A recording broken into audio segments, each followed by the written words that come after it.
Good morning and welcome. I'm Untitled Chapter, Director of the National Institute of Economic and Social Research, and I'm delighted today to launch the first evidence session for our Productivity Commission, of which I'm the chair.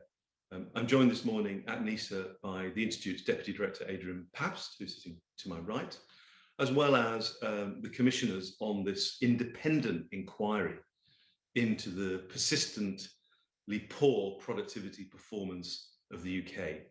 Something that I know there's been a lot of comment on, a lot of research and a lot of policy directed towards. But such is the scale of the problem that the ESRC and UKRI invested and made its largest ever investment in research last year to set up the Productivity Institute, which stands behind the Productivity Commission that we are launching today with the first evidence session. Very delighted to have the backing of the Productivity Institute and the ESRC in this endeavour.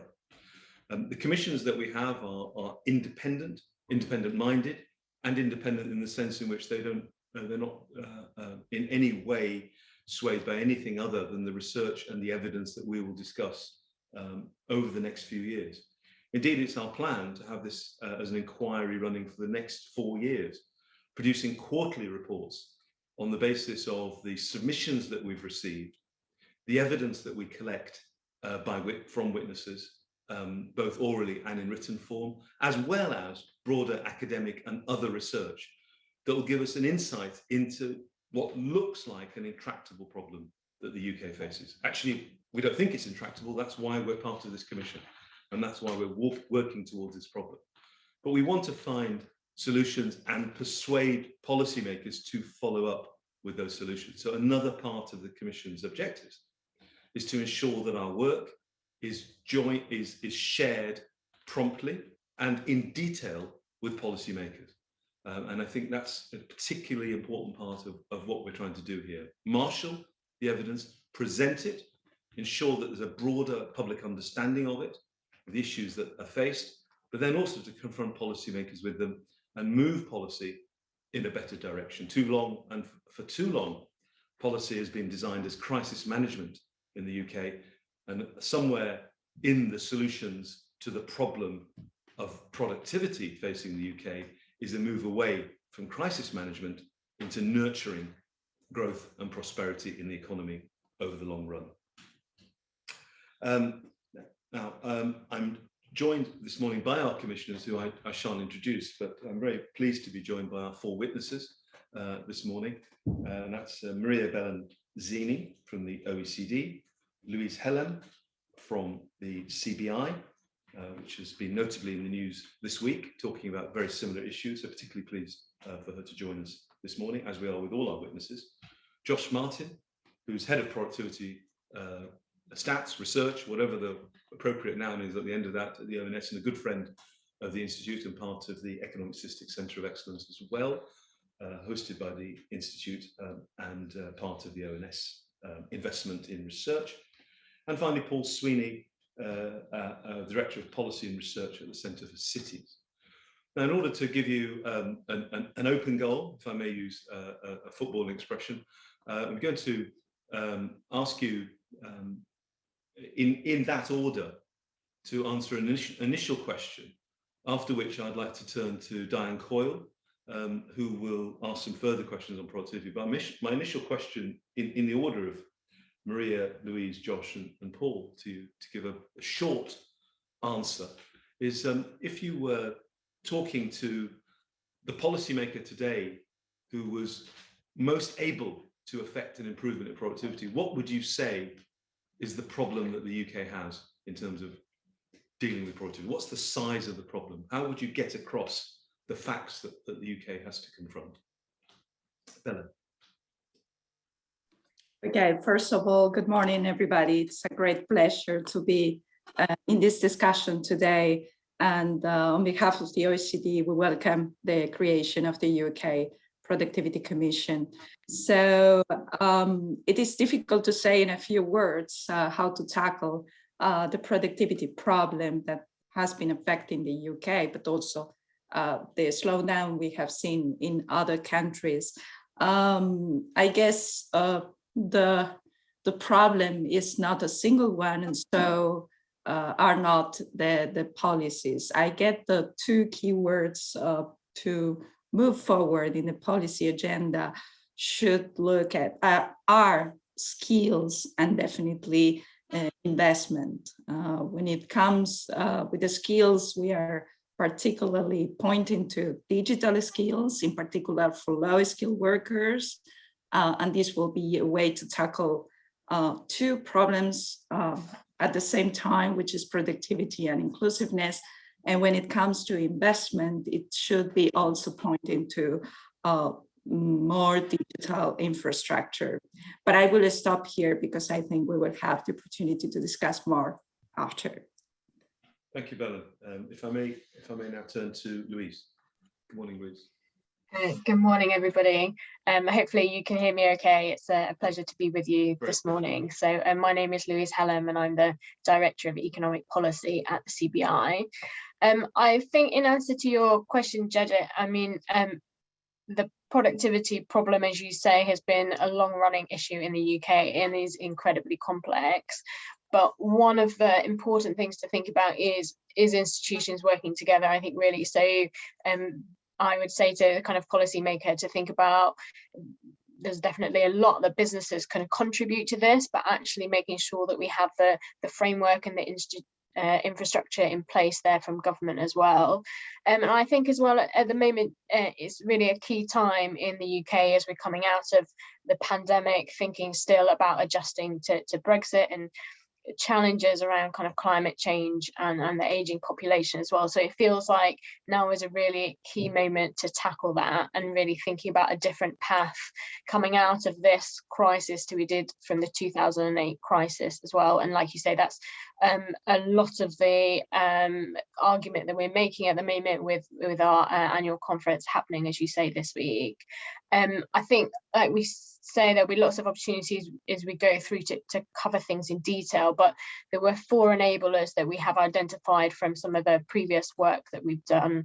I think some of it echoes some of the points that Maria made, but thinking about the right skills, infrastructure, thinking about the right tax framework, thinking about where actually, like we say, businesses have got a lot of work to do, but actually, especially in new markets, we need some of that initial government investment to kind of boost things as well. And then thinking about government as a market maker, making sure we have the right regulatory environment as well. So I think, you know, really multifaceted in terms of the solutions, but lots, like you say, that can be done. So we're very optimistic going forward, but do need a slightly different track to what we've had over the last decade.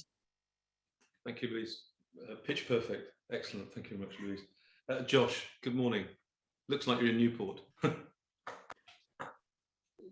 Good morning. I'm in Bristol, but my virtual background is the Office for National Statistics, where I'm the head of the productivity team. Thank you very much for having me. On sort of the scale of the problem and what I would say to motivate someone, productivity has been a long-standing issue in the UK, but particularly over the last decade or so. And had productivity continued to grow at the round about 2% that it was prior to the financial crisis in 2008, it would be some 20% higher today than it actually is. 20% higher productivity would mean, under normal sort of economic conditions, approximately 20% higher real wages, or about an extra £5,000 per worker per year on average. And you could imagine that the sort of economic and social decisions taken over the past decade might be very different had pay continued to grow in that sort of pace. So I think productivity is exceptionally important for the economy and for people's lives, and you know, changes of even a few percent mounted over a decade can be very substantial to the way that we perceive the economy. Thank you, Josh. That's incredibly helpful stylized fact to take away with us and give us some idea of the value of improving productivity performance in the long run. Look forward to hearing more from you shortly. Paul, good morning. Good morning, everybody. Thank you, Chair. So if we look at the geography of productivity across the UK, what we see is that while on a levels point, the UK is struggling compared to other Western European countries, the Great Southeast isn't. And the Great Southeast is one of the most productive parts of Europe, not just the UK. So that tells us that the productivity problem from a levels perspective is to do with the underperformance of places outside the Greater Southeast. Now, at the heart of that is the underperformance of Britain's biggest cities outside of London. So Manchester, Birmingham and Glasgow in particular are punching well below their weight. They trail not only behind the national average in the UK, but actually behind comparative cities in Western Europe like Stuttgart, Marseille, Lille, etc. And that should be something that keeps macroeconomists awake at night, is the underperformance of these places. Now, the challenge that we have with these big places is not only are they underperforming, but their sheer scale means that if you multiply that underperformance by their size, you then see the size of the problem. And very conservative estimates by us would suggest that this is costing the UK economy £50 billion a year, their underperformance, which is around about 2.4% of output, I think, which, as Josh was saying just there, you know, if you then have that sort of cumulative year on year, you then sort of see the scale of the problem that then slows up. So that's where the heart of the problem is underperformance of these big places and their inability to attract in high productivity businesses. In terms of the change that we're seeing, or changes in productivity and sort of stagnant productivity over the last 10 years, the geography of that looks a bit different. The issue that's driving that is the underperformance of London. So the reason why the UK economy grew at a strong rate in terms of productivity in the 10 to 15 years before the financial crisis was because London was pulling the rest of the economy along. Since the financial crisis, London's productivity is absolutely flatlined. As a result of that, national productivity is flatlined as well. So we've got these two problems, which have got different geographies. We're trying to work out the problems as to why the persistent underperformance of the north, or big cities in the north and Midlands and Scotland, you know, that's one thing. And the second element is, in terms of the stagnant productivity in recent times, what do we then do about London to try and get it firing again? Thank you very much, Paul. That's incredibly helpful explanation of some of the heterogeneity at the place and space level, which I think is very much occupying our minds at the Productivity Institute, as well as the Commission. There's a natural segue to Diane, who's going to ask some follow-up questions on that. When we think about cities, Paul, I wanted to ask you a very brief question. I was lucky enough to spend a large part of last week in Bristol at the Festival Ideas there, learning a lot about the economy from many economists who know a lot more about the real economy than me. And I wonder, is Bristol an example of a city that has done relatively well compared to the ones that you named, and do we have an idea why? And then we'll turn to Diane, if I might. It just seemed an obvious segue. So it does better than all the other large cities in the UK, right. But compared to those your Western European comparators, it still lags behind. So Bristol is the best of a bad bunch of performers from a UK perspective. The reason why I think it does a bit better is relating back to certainly a number of what the other contributors have said already. You know, skills is a big difference there. And if you're a high-skilled business looking to stick your pin somewhere on the map of the UK, you're going to do it where you can get the skilled workers. And I think Bristol offers those to a greater extent than what some of the other large cities in the UK do. And I think that is not the only reason, but it's the principal reason why we see this differentiation in where these high productivity businesses decide to locate. Thank you, Paul. Did corroborate with my sort of sense of walking around the city quite a lot last week. Thank you very much, Paul. Diane, if I may turn to Diane Call. I haven't introduced all the commissioners, but I'll try to introduce them as we go through. Diane Call is a prolific author, an economist, and the Bennett Professor of the Economics of Public Understanding at the University of Cambridge. Diane, if I could turn to you. Thank you very much, Jagjit. This also follows on from Paul's last answer, so I might turn to you first in this case, Paul. And this seems a bit like a 3D jigsaw. We've got the geography to understand productivity, and there are also sectoral issues, as you started setting out. So my question is really about how do we both think about and measure the productivity of services and also the non-market sectors, and are there obvious things that we should be thinking about in terms of improving productivity in those sectors?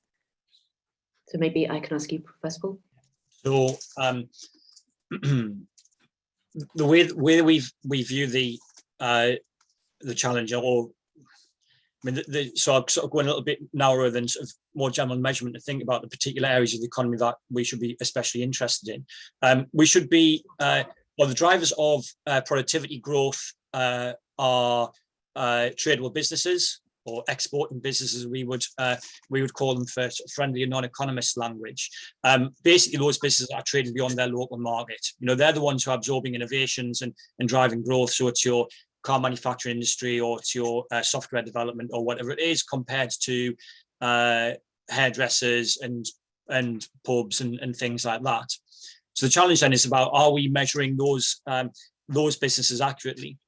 Now, if we look across the country, what we see is that, or the big reason why we see differences in productivity, is because the high productivity element of those businesses, so your investment banking element of your tradable services, rather than say your call centres, your back office functions, those high skilled ones are locating disproportionately in the Greater South East especially, and then to some degree within Bristol. They're not locating elsewhere in the country where you might expect to find them. And so that's not necessarily an issue about therefore poor measurement. It's actually an issue about those businesses just don't really exist in those parts of the country, and I think that's the first and foremost challenge. While then, in terms of trying to measure the productivity of these businesses, I think is obviously much more difficult than trying to do it from manufacturing. What we see is that there's still variation across the country in spite of those measurement issues. And we would expect that, let's say, if intangible investment is particularly important, and Steen, of course, will remind us of that as well, quite rightly, that's something then you would feel would disproportionately impact upon London's performance, which would mean that actually London's figures would look worse than what they actually are because we're not measuring them properly. Now, if that's the case, what it would mean is that the north-south divide is actually much greater than what is currently the case. So what I'm trying to say is that the underperformance of some parts of the country don't appear to me to be a result of measurement error. They actually seem to be, if anything, they would actually dampen the gap that we observe. Thank you. I mean, Steen should feel free to chip in, but maybe I could turn to Louise, you've obviously got a range of people businesses talking to you about this.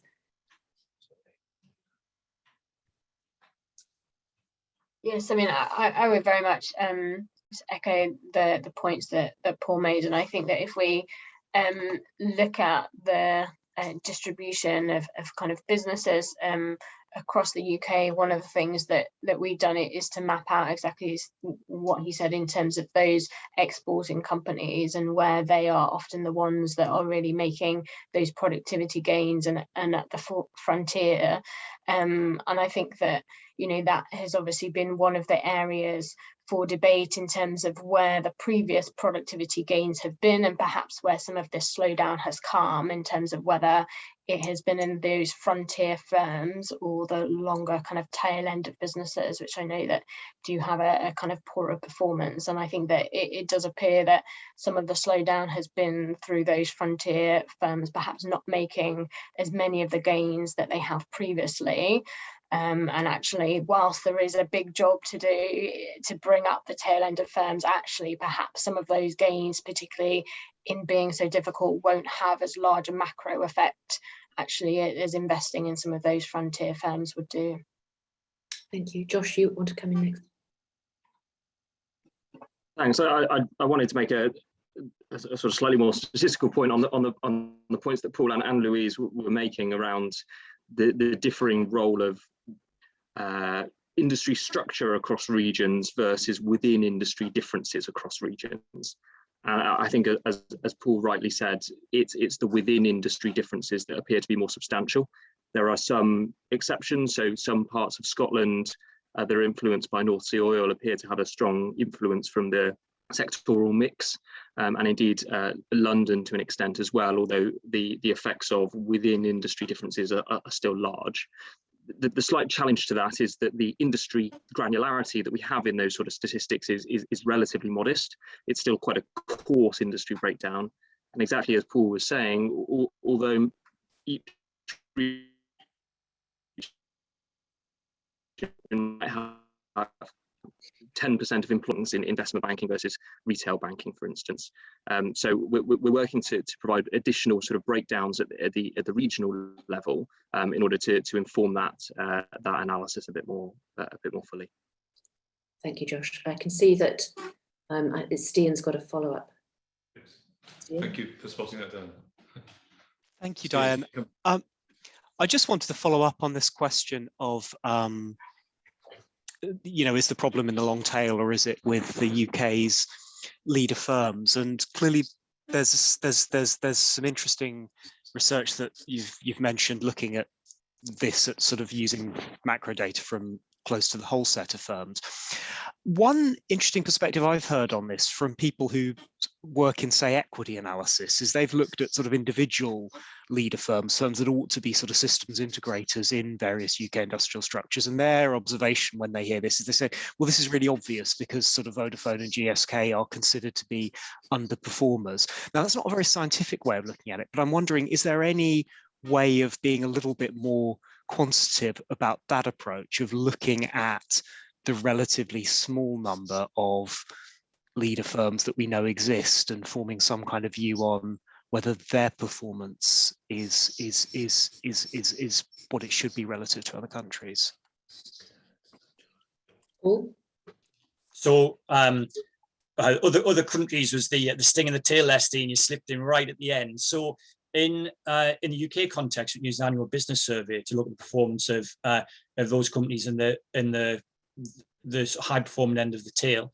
Certainly, I think our view is that the long tail theory is a bit of a red herring, and that the long tail is filled up with lower productivity service-based businesses that we shouldn't expect to see large increases in productivity from, just because of the nature of as they are. I think something had been suggested in the literature in the past that the UK had a longer tail than elsewhere in the world, which I was very surprised about. I think some stuff that's been said more recently suggests that that's not the case. I mean, I just don't really see why a hairdresser or bar staff in Germany would be radically more productive than what they are in the UK. And certainly we don't see those splits across the UK either. We see those types of businesses pretty similar. But if you look at the top end, then it's probably looking at those individual businesses to say, well, how are they performing currently, and can we see that there has been a slowdown? The Bank of England did some of this on their Bank Underground blog a couple of years ago to look at the shift in the top end, but I haven't seen anything, or I don't know of a data set that would allow us to do that consistently across, say, Western Europe, which would be amazing if it did exist. It might well do, but I haven't found it yet. And I would love to read some research on it if it was possible. Well, maybe Belen has an answer, or let me turn to her on services anyway before handing back to Jagjit for the next section. Thank you, Diane. Indeed, I wanted to intervene because in the latest OECD economic survey for the UK, it was shown that there is a larger share of firms, of low productivity firms in the UK as compared with other advanced countries. I would not say compare with the world, because that is not what we have as evidence, but at least compare with France and Germany. And when we look at the UK top performer firms, when it seems that they compare relatively well in international standards. And the thing is that it is also then show that the gap between, let's say, the top 10% performance and the bottom performing 25% have been increasing. And this is both in manufacturing and in services, excluding financial services. And this increase has been seen since the latest financial crisis. So I think while this evidence is not available by region or even more granular by sector, I think it is something that should be taken into account as well. That's all fascinating. I'm sure we'll get into more of this, but I'm going to hand back to our chair now. Thank you very much, Dan. Before we go to the next section, are there any questions from any of the commissioners on this point about sizing the problem initially? So, yes, Yeah, sorry.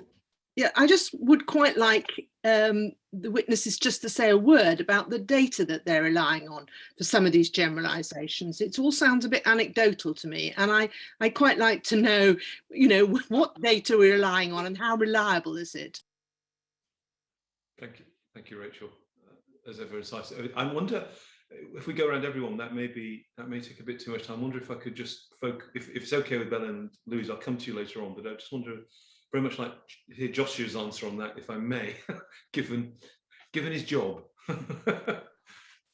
Thank you. I'm happy to, and it's an important question, Rachel.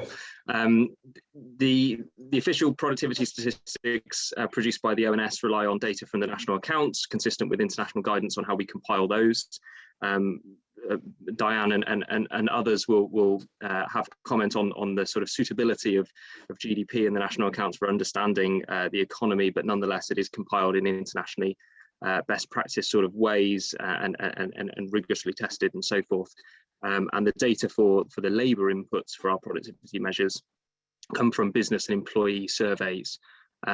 We may touch later on the sort of international comparability of those sorts of sources, but they're again sort of produced in a robust way using surveys that have large sample sizes. So at the macro level, they're reasonably robust.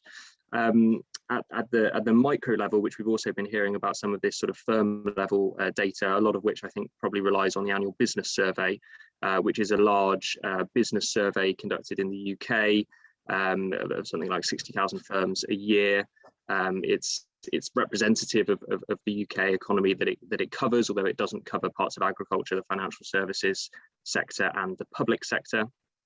But that sort of microdata analysis is again fairly standard and well respected, and there's OECD work that looks to apply a similar approach across many countries using very similar data, which gives you comparable results as well. I can see that Sir Chris Pisarides wants to come in on this point. So Chris, could I invite you to come in? Yes, thank you very much. Actually, it's not exactly his point. So if one of the other people giving evidence would like to talk about data, maybe they should talk before I ask my okay. So question. Josh, can I just ask a brief follow-up, if I may? Then I understand that we're using best practice, and often amongst the world's NSIs, the ONS is right at the frontier. So we understand that. But if you were to place confidence intervals around the data, either because surveys are not complete or that data may get revised, do any of the substantive stylized facts alter as a result of that? So, for example, we recently had some Blue Book revisions that seem to suggest that the gap in productivity wasn't as large as we thought a couple of years ago. But I took away from that no change in the fundamental observation that we were doing less well than our international competitors. And I wonder, so in a sense, to help answer Rachel's question, are there any deficiencies in the data that might cause us to be less sure about some of the stylized facts we might use for policy?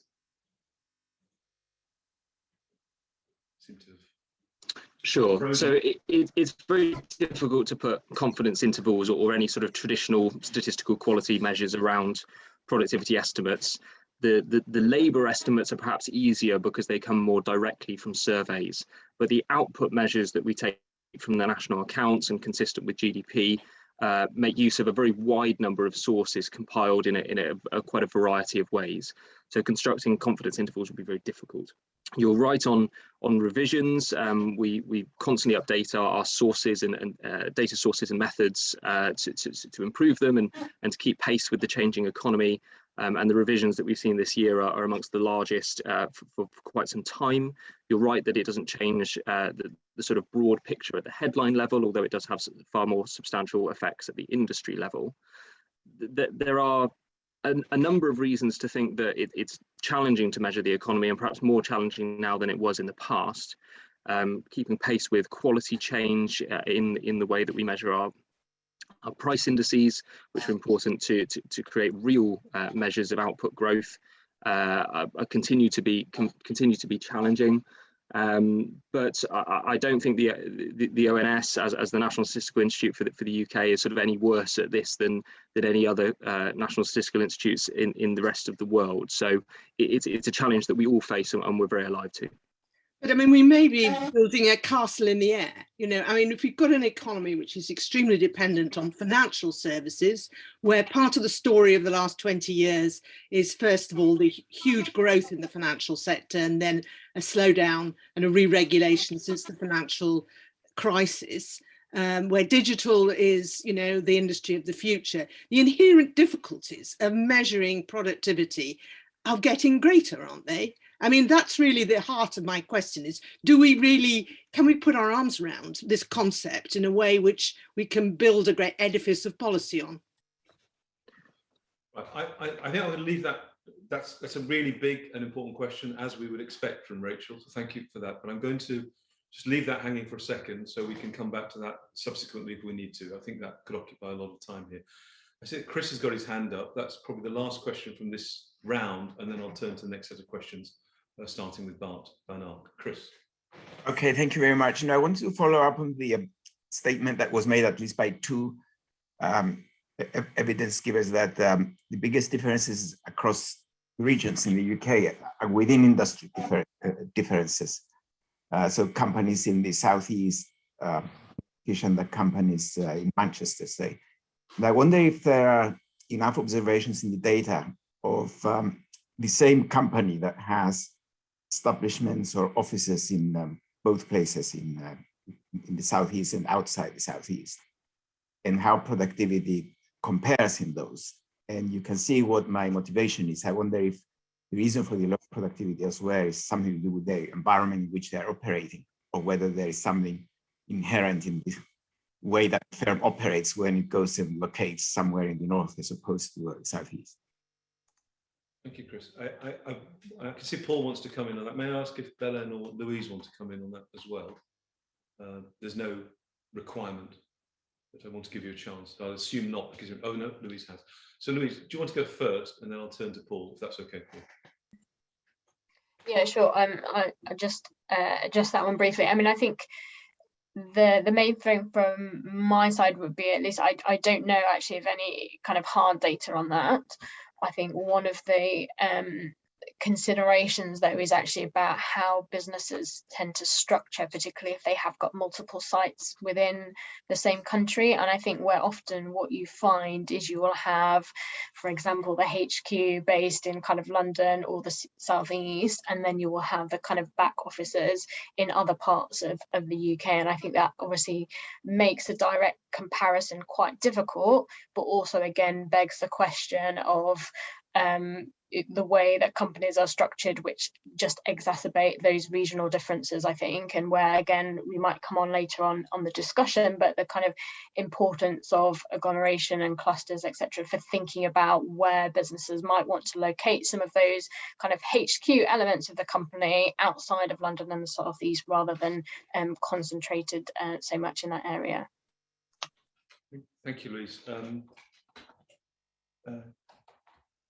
think it's Paul next, and Paul, we keep the answer relatively brief. We can always come back later on. Yeah. We want to get to the next section. Thank you. So I would echo what Louise has just said. You know, within firm differences are really, really interesting. I don't believe that there's any data available for that. I think given the challenge we just had about measuring productivity generally, trying to find productivity within different parts of business is very hard. But you observe it, as Louise says, the way that companies are structured. So my go-to examples are Barclays, investment banking in Canary Wharf, back office functions in Liverpool and Sunderland. Nissan does its manufacturing in Sunderland, 7,000 employees there, but it does its engineering in Cranfield and Oxfordshire, and it does its design in Paddington and London. Why is that? Well, those high-skilled areas offer access to lots of high-skilled workers and access to a network of other knowledge-based businesses. And the high skill elements of the business are actually willing to pay a premium to get access to that because it's more expensively based within London. The back office stuff or the car assembly is done further north. Why? Access to lots of workers, but cheap workers, and access to lots of cheap land. And because the activities they're doing are routinized, they're not willing to pay a premium to get access to the knowledge of being based within London, because reading off a call centre script doesn't benefit from having access to those benefits. And that's why we see this split out. Thank you, Paul. Very clear and very concise. We'll turn to our next section on national and international measurement, and I'm delighted to introduce Bart Van Ark, who's the Managing Director of the Productivity Institute, which I should have said earlier is based at the Alliance Manchester Business School. I'm delighted that he can join us this morning. He's also now the Professor of Productivity Studies at the University of Manchester and has a long distinguished record in productivity research, stretching back more years than he may care to count himself. Good morning, Bart. Do you want to come into the questions and ask in whichever order you wish of our four witnesses? Good morning, Bart. Sure. Thank you, Jagjeet, and good morning, everyone. And what a distinguished group of people to talk to, including the witnesses. We already got into the measurement issues, and we could obviously spend the whole meeting just about that. But I think we need to spend a little bit more time on a deep dive on to what extent measurement issues are helping us to better understand or get more confused about the nature of the slowdown. And obviously there are two elements to this. One is the sort of the development of the UK itself, so the timeline, if you like, of the slowdown. And the other one is the international comparability. And I'd like to sort of have us focus on both, but let's start with an opening question. Start with you, Josh, but also like to hear from you, Billion, on this. And that is the time of the latest slowdown. Because quite often, it's quite often said, oh, as of the financial crisis, productivity started to slow down. However, there's quite a few economists, John Vernalt is one of them, but also Chad Syverson, who've been saying, no, this slowdown actually started before the financial crisis. And even though the financial crisis may have worsened things, it's not where we should be looking for the cause. So this is really important to think about what is the timing of this slowdown, according to your statistics in the UK and well, in the international comparative perspective. And what do you think then was causing that slowdown from a statistical perspective? So, Josh, let me start with you and then maybe follow up with Belen. Sure, thanks, Bart. So in the written evidence that we submitted, I don't know if you had a chance to see that or not, we included a very long time series of output per hour worked in the UK. And we showed that between the end of the Second World War and 1974, the average annual growth rate was around 3.6%, which fell to about 2.1% between 1974 and 2007, the onset of the financial crisis. So there definitely appears to be a slowing prior to the financial crisis, perhaps sometime in the mid-70s. Obviously, depending on how exactly you draw your lines and calculate your averages, you're going to get slightly different results. However, it seems to me that there's a very sharp then slowdown after the financial crisis. And I'm not an economic historian, but my reading of the data and my understanding here is that a lot of the growth post-financial crisis was sort of growth associated, a lot of the growth post-World War was associated with sort of rebuilding after the World War and all of the sort of unusual factors going on at that time, and that the more sort of trend growth rate of 2% largely persisted until 2007, at least in the UK context. And I know that it might be different internationally. So for me, there appears to be somewhat of a slowing prior, but a very substantial slowing after the financial crisis. So let me be a bit more zooming in a little bit on the timing of the most recent slowdown, right? So what I hear you saying in your answer, it was 2008 that slowdown started, whereas others would argue it was more like 2005, 2006. Now, this is not just, my point is, this is not just an academic argument about the precise timing. It's really about associate the latest slowdown with the financial crisis, where some people would argue actually the seeds of that were actually sown well before that, and we already saw this in 2006, 2007. So where do you come out in your numbers? Is it like, was it really 2008 or was it a couple of years earlier? Just having a look at the data here, I struggle to see a slowdown prior to 2007 in the official data as we publish it at the moment. There's an argument to be made, in fact, that the slowdown might even be later. So after the financial crisis, there is the sort of characteristic decline in productivity. It then sort of seems to rebound roughly on that 2% trend for a couple of years, up until about 2012, and then slows down again. So for me, my reading of the data would be 2007, 2008, that turning point, possibly even something like 2012. But I find it difficult to put a line on 2005. So Belen, how does this compare internationally? Is the UK an outlier here? Did it start later, the slowdown, than in other countries? Okay, that's a good question. Indeed, I very much agree with Josh in what he was saying about the UK, because our statistics, which are of course those that are produced at the ONS, do not show pronounced slowdown in the UK starting before the crisis. Okay, it is much, what we see, it is much focused on the post-financial crisis periods. But in other countries, we can agree with those economists you were mentioning that were saying that the slowdown started prior to the financial crisis. And this is true, for example, for countries like Finland, France, Japan, Italy, and to some extent, you can see that also in Germany. And if you look at the pre-financial crisis period, you will see that the UK was performing comparatively well with other advanced economies. So I very much agree with Josh that we should be looking at the slowdown like it started with the financial crisis. But let's pursue this a little further then, because I do think this is an important observation that I don't think has been identified much in the proceedings so far. Could it be, for example, this is a hypothesis that the large size of the financial sector could have played a role in actually having the UK zoom along well a little longer? And this might be partly a measurement issue, but it might also be just, you know, the way the financial sector has been faring just the years before the whole thing collapsed. Could that be a possible reason that we actually see this postponement of the tipping point towards a greater slowdown compared to other countries? Okay, so indeed, I think Joshua will intervene maybe later, but indeed, the UK is a service-based economy, right? And financial services account for a large part of it. If you look at the exports, only at the exports of the UK, you will see that 10% of the exports are financial services, right?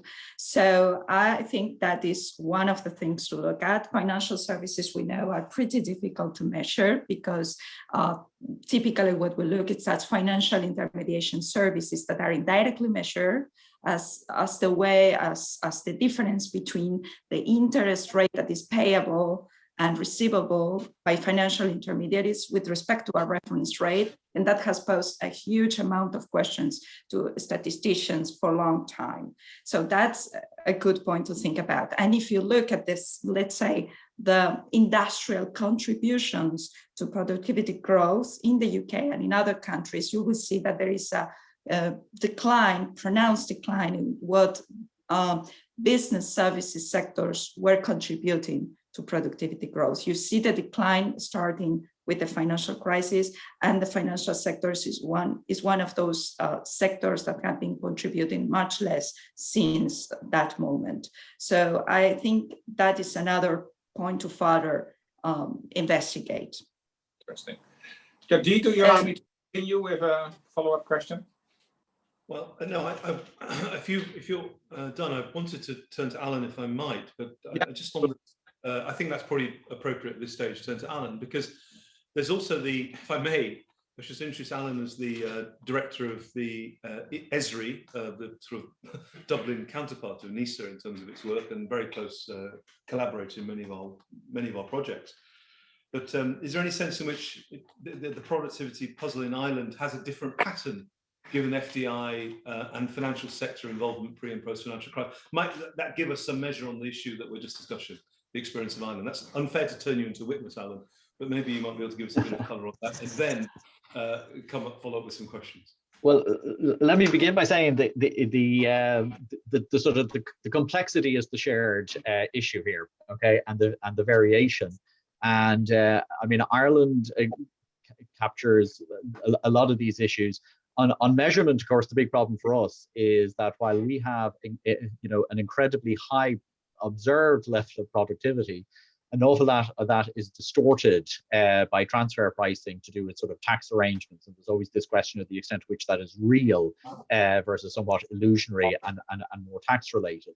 And of course, then we also have these incredibly highly productive firms side by side with very unproductive firms. So again, some of the issues that have been brought up are common.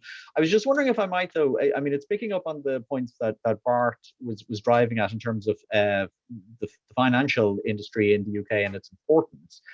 And again, linking, I think it was Chris asked earlier on this sort of question of, well, are there comparable companies with plants in different parts of the UK which sort of demonstrate different levels of productivity? And I was going to ask Belen, like it's a similar sort of international question. I mean, given that we're trying to tease out this idea, is it the dominance of or the importance of financial services in the UK that is part of the issue here? But if you look at comparable manufacturing plants or industries, are they less productive in the UK than they are in other parts of Europe, for example? So, within industries, can you pick up different productivity levels, or are these sort of things pretty comparable across OECD countries? Okay, maybe I will to reply to your question, I will come back to the question that was raised earlier by Rachel, I think, on which are the source of the data that has been used in the OECD Economic Survey for the UK. And it is the data that Josh was describing earlier from the ONS plus Orbis. And we all know that Orbis has some issues with the coverage of very small firms, but still it is a good source of information. And when it comes to the comparability with other countries, you were asking whether what we observe for the financial sector in the UK is also observed in other parts of Europe. I was going to intervene right after the last question to say that we observe something pretty similar for the Netherlands. We also see a productivity slowdown starting somehow from the business services sector, and indeed in there you also see that the financial sector has been contributing much less than before the financial crisis. So I think the evidence point is quite clear in that further analysis should be done in that area. I just pick up another question, Dr. if I might, and this is more really for Louise and well, we'll start with somewhere between Louise and Paul.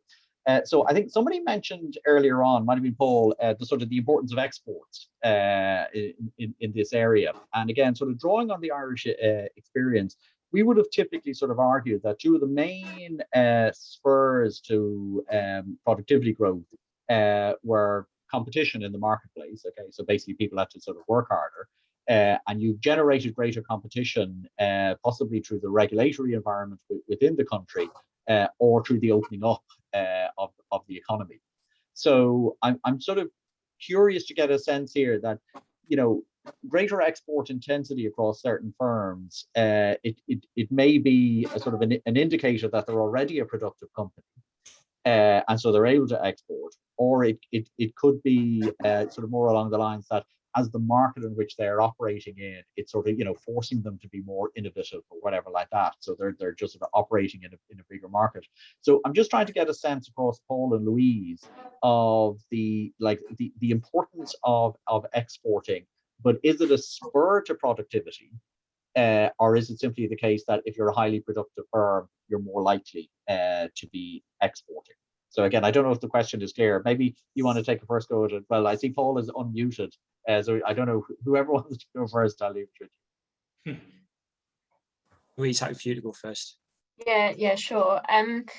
So I mean, I don't know whether perhaps Paul might want to come in again on the kind of hard data front. I think it's a fantastic question, and to be honest, I don't know the definite answer to it. I expect that firms, in order to start exporting, probably, like you say, are operating in quite a kind of competitive level, but then once they have got into that space, then further exporting and an exposure to the international markets will help spur that further competitiveness. And I think, again, this is where it's interesting, both for that kind of tradable sector more generally, where I think that exposure to the competitive markets is incredibly important, and where we have perhaps seen some of those lower productivity firms very much, as Paul said earlier, in that local services sector, where they're not really exposed to those wider forms of competition,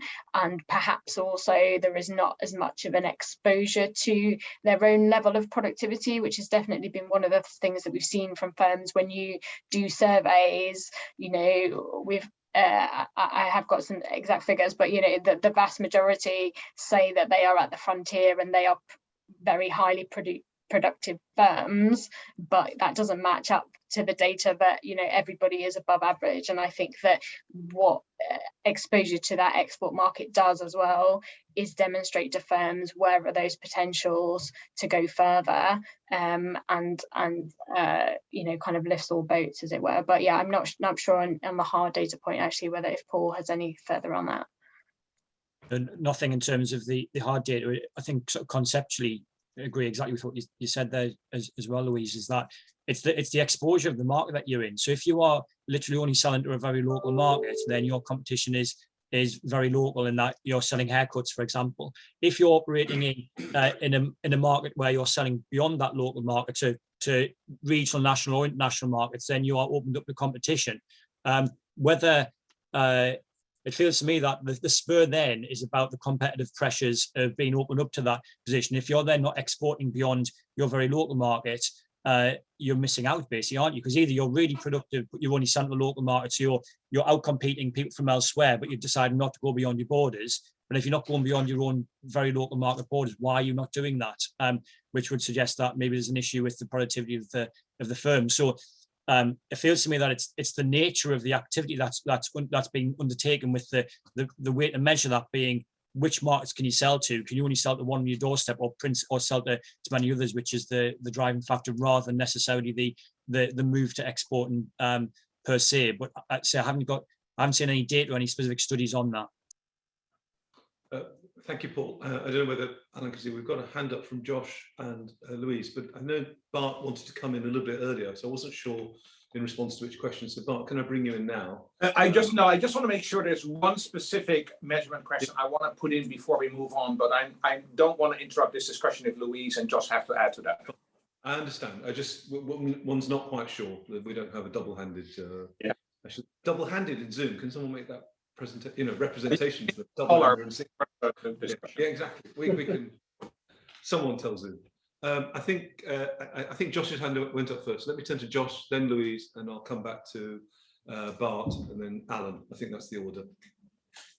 Thanks. Just very briefly on the hard data on this question. The little bit that I do know about is some work by the ONS from a few years ago, which linked HMRC trading goods data with business survey data in order to be able to answer the questions about the link between trading and productivity in a bit more detail. And it found that even after controlling for size, industry, ownership status, and various other factors, traders were more productive. And that amongst traders, those who traded more, trading with non-EU markets, who traded more, who traded with non-EU markets, and who traded with more destinations were more productive, even within traders. So it does seem to me that the act of trading is helpful for productivity, as well as being in a position to trade, if you see what. Thank you, Josh. Very clear. Louise, may I turn to you? So I just wanted to briefly come back in on this point. It might not be a road that we want to go down, I don't know, but obviously a lot of our discussion is backward looking, but I think it is important to think about the environment going forwards, and obviously thinking about how we adapt to our trading relationship with the UK, with the EU, and the potential impact that might have on competitiveness. So, for example, we did a survey back in September, and we had 22% of firms who said that their competitiveness had worsened as a result of Brexit. A lot, obviously, around their admin and kind of much higher kind of compliance cost to that. And as a result, we saw then 10% saying that they were looking at potentially trading less with the EU, or perhaps looking at new markets, but pulling back from the EU as well. And I think that obviously is a concern going forward, particularly with this power of exposure to international markets and the force that is for competitiveness. And we can obviously see some of that reflected in some of the forecasts going forward, I'm sure, by yourselves, but also the ABR in terms of the potential impact on productivity going forwards as well. Thank you, Louise. Very clear. We might come back to you a little bit later on as to what government policies should be undertaken to offset that Brexit impact on firms looking to export to the EU, apart from the obvious first best response, which is out of the feasibility set, it seems to me.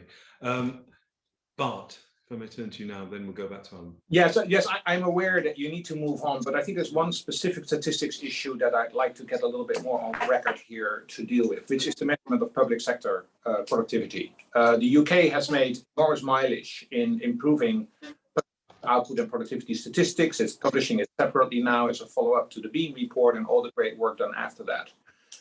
Until this year, there has been a discrepancy, however, with the national accounts, because in order to comply with the European system of accounts, some of these quality improvements in the public services sector have not been incorporated in the measurement of output in the national accounts. In other words, there's a discrepancy between the productivity statistics and the national accounts.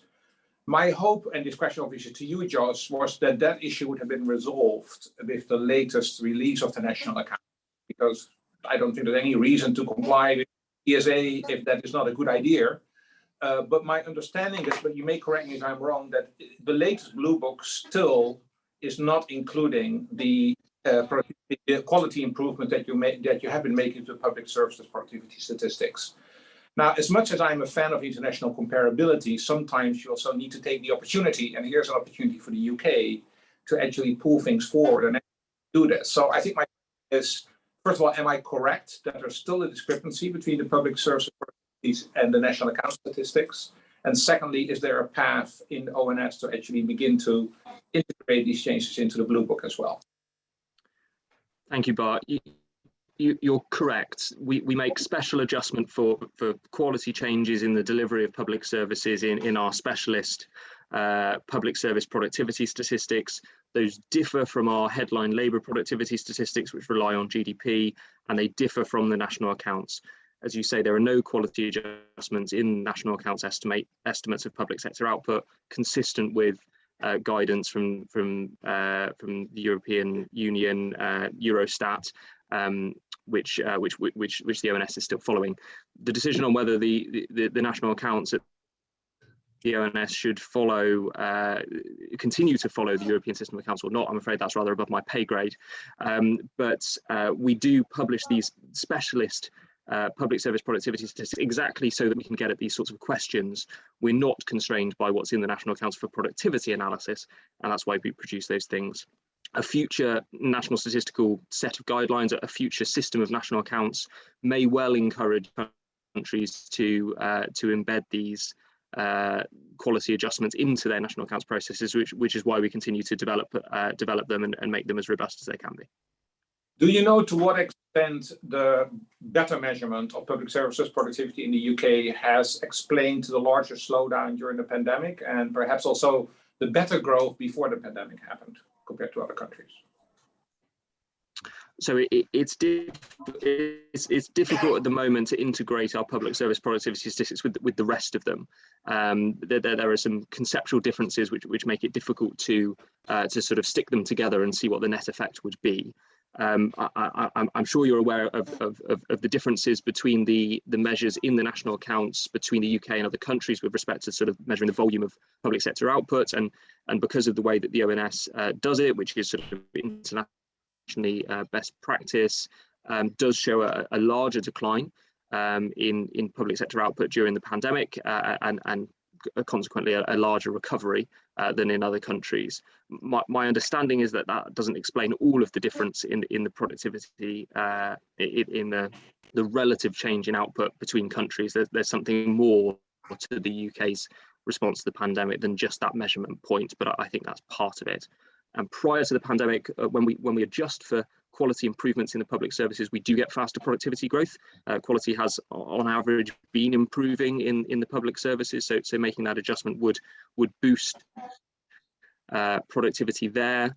But with the public sector, some 20% of GDP, and that being a fairly marginal increase in the period prior to the pandemic, it wouldn't be enough to shift the dial on the productivity slowdown.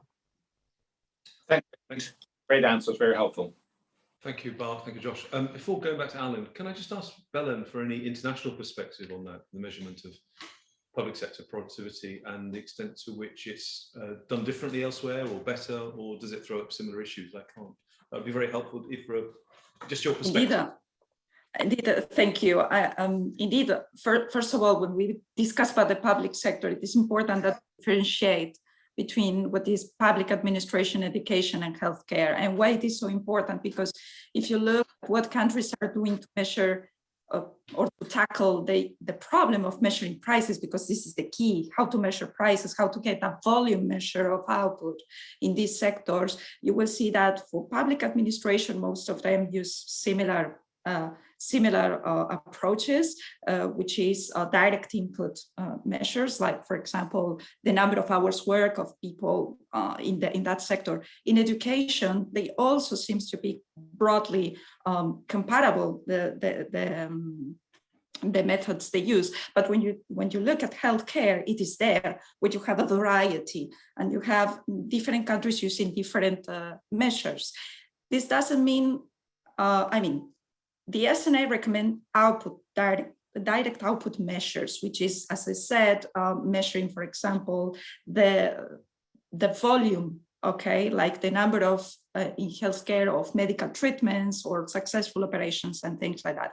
However, something that is very important to keep in mind is which is the structure of, for example, the healthcare sector in the country, because in the US, you have that healthcare is provided in a large part by private providers. Therefore, prices exist. So arguably, if the healthcare provided by government is similar in terms of characteristics to that provided by private providers, then you can use those prices so to get a measure of your volume of government provided healthcare.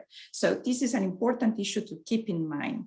That said, as I said, in healthcare, there are a number of methods that have been used. Last thing, with the pandemic, there have been countries that have been doing adjustments to account for, let's say, a lower quality in, for example, if you think about remote learning, which arguably we can think that it has been of lower quality or shouldn't be part of the output because it has been provided by the parents of their children. So Italy, France, the UK have made some adjustments, but following Eurostat recommendations, many countries didn't. So this is something to keep in mind when looking at the impact of the pandemic on education, healthcare, and public administration. Thank you, Ben. Incredibly comprehensive. Alan, can I ask you to sort of sweep up on this section, and then we can move on to the next section?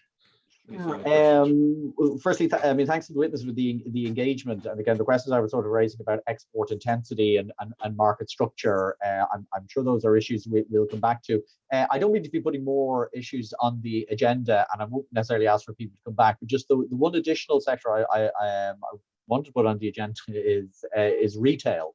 And I asked that partly because of the Walmart effect in the United States. And again, there's people on the call who are better able to explain if the Walmart effect, how big was that in the United States? But just from an outside perspective, I think I'm right in saying that one or two of the big UK retailers are being taken over by outsiders, or certainly bids have been made. And I'm wondering, is that an indication that some outsiders see productivity enhancing possibilities in elements of British retail, which may be related to lower productivity? And again, while obviously not as big as the financial sector, my understanding is that the retail sector is a big part of the UK economy. So maybe we shouldn't get into that right now, Jagjit, but I said I was just eager to put it on the agenda. So I'll hand back to you now as chair. So thanks. Thank you, Alan. I will make a point of following up particularly with Paul and Louise, perhaps on that kind of issue. It's incredibly helpful insight. I'm going to turn to the regional part of our discussion now, and I have two of our commissioners asking questions on this, and I'd like to turn to first, if I may. I'm delighted he's able to join us this morning, is Professor Sir Anton Muscatelli, who's principal of the University of Glasgow. Anton, if I may turn to you first on the regional question, its measurement and the reasons for variation. Anton. Well, thank you, Jagjit, and it's a pleasure to speak to the witnesses today. It's to some extent, we've already touched on some aspects of regional variation, and we've already mentioned that it's about intra-industry effects and the choice that companies also make in where to locate particular types of operations. But I wonder if we could dive a little bit deeper into this, partly because we've seen that there's huge contrasts in the differential in productivity levels between different cities across the OECD countries. So I wonder whether I could turn to Belen first, and there are differentials in other countries too. You look at the difference between productivity levels in a city like Paris and other major cities in France, and similarly in other OECD countries. But the UK is really stark, and I was wondering whether is it all about the intra-industry effects we've described? And I wonder if you could say a bit more about, skills, because skills has been one of the drivers that have been identified. Well, how does this contrast across different OECD countries from your perspective? Okay, indeed, there are differences in other countries. In the case of the UK, I think it is more, when looking at the productivity levels, it is more, I'm sure, and Paul was saying this earlier, it is more about looking at London and the Southeast and the rest of the country, and then you see the differences.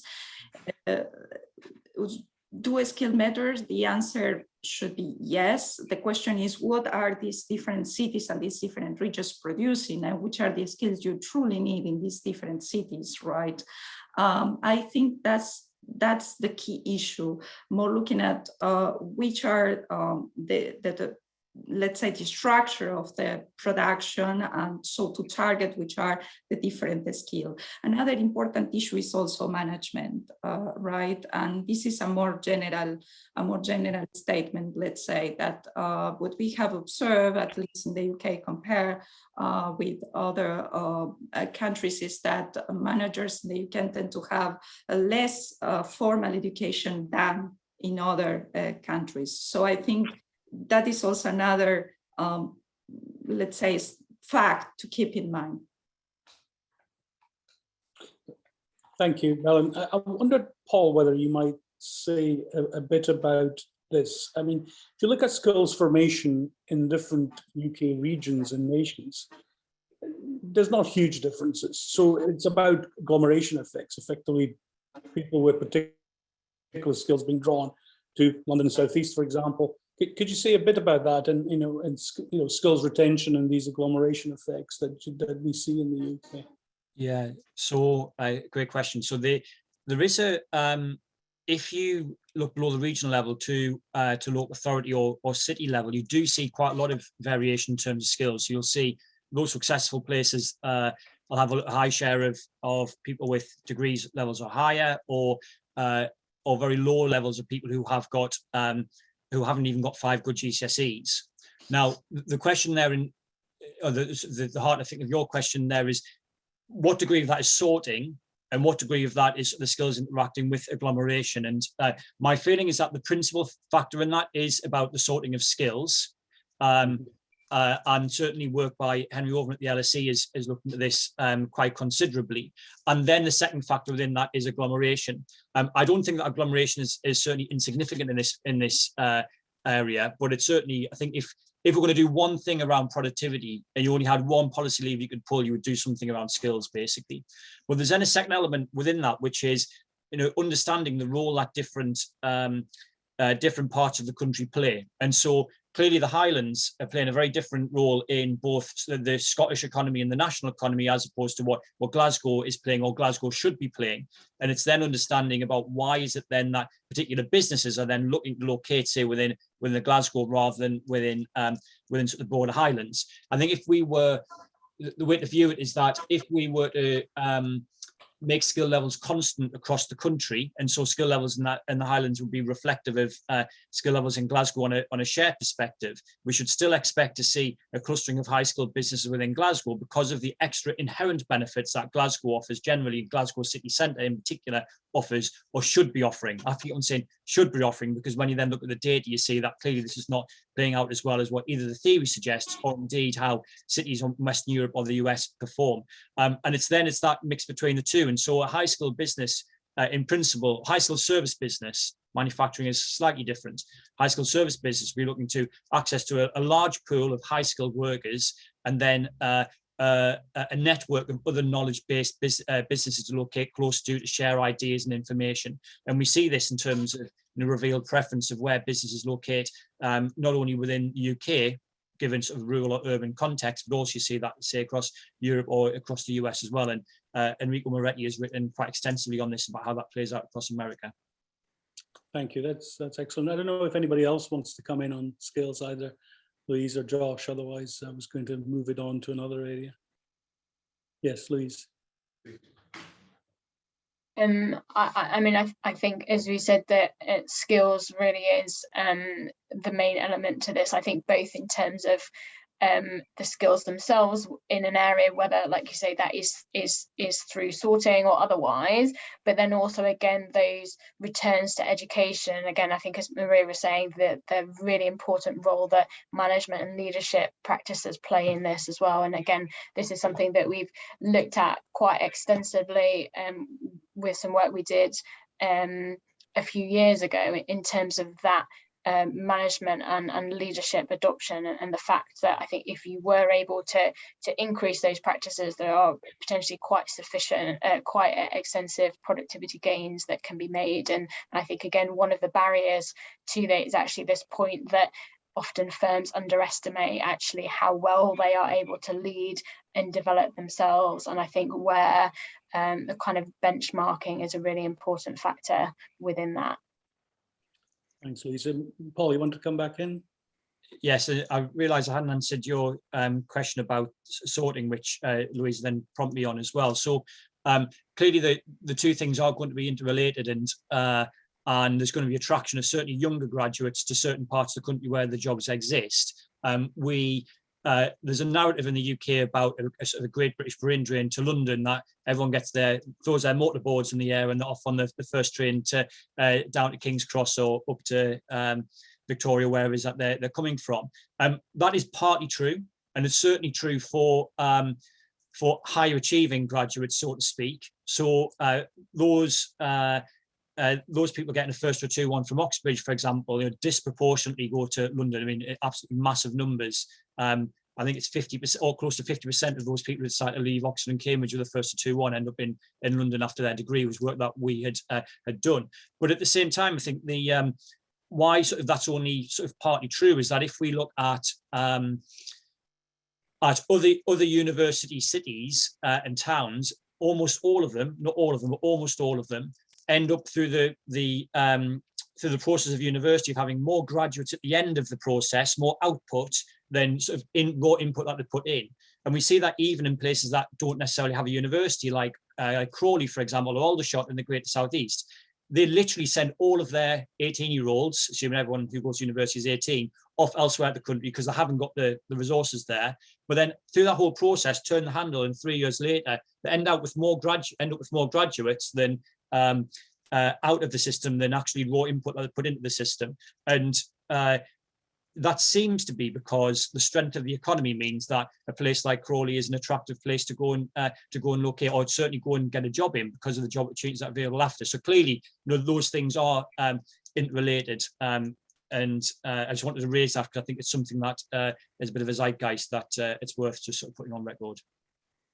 Thanks, Paul.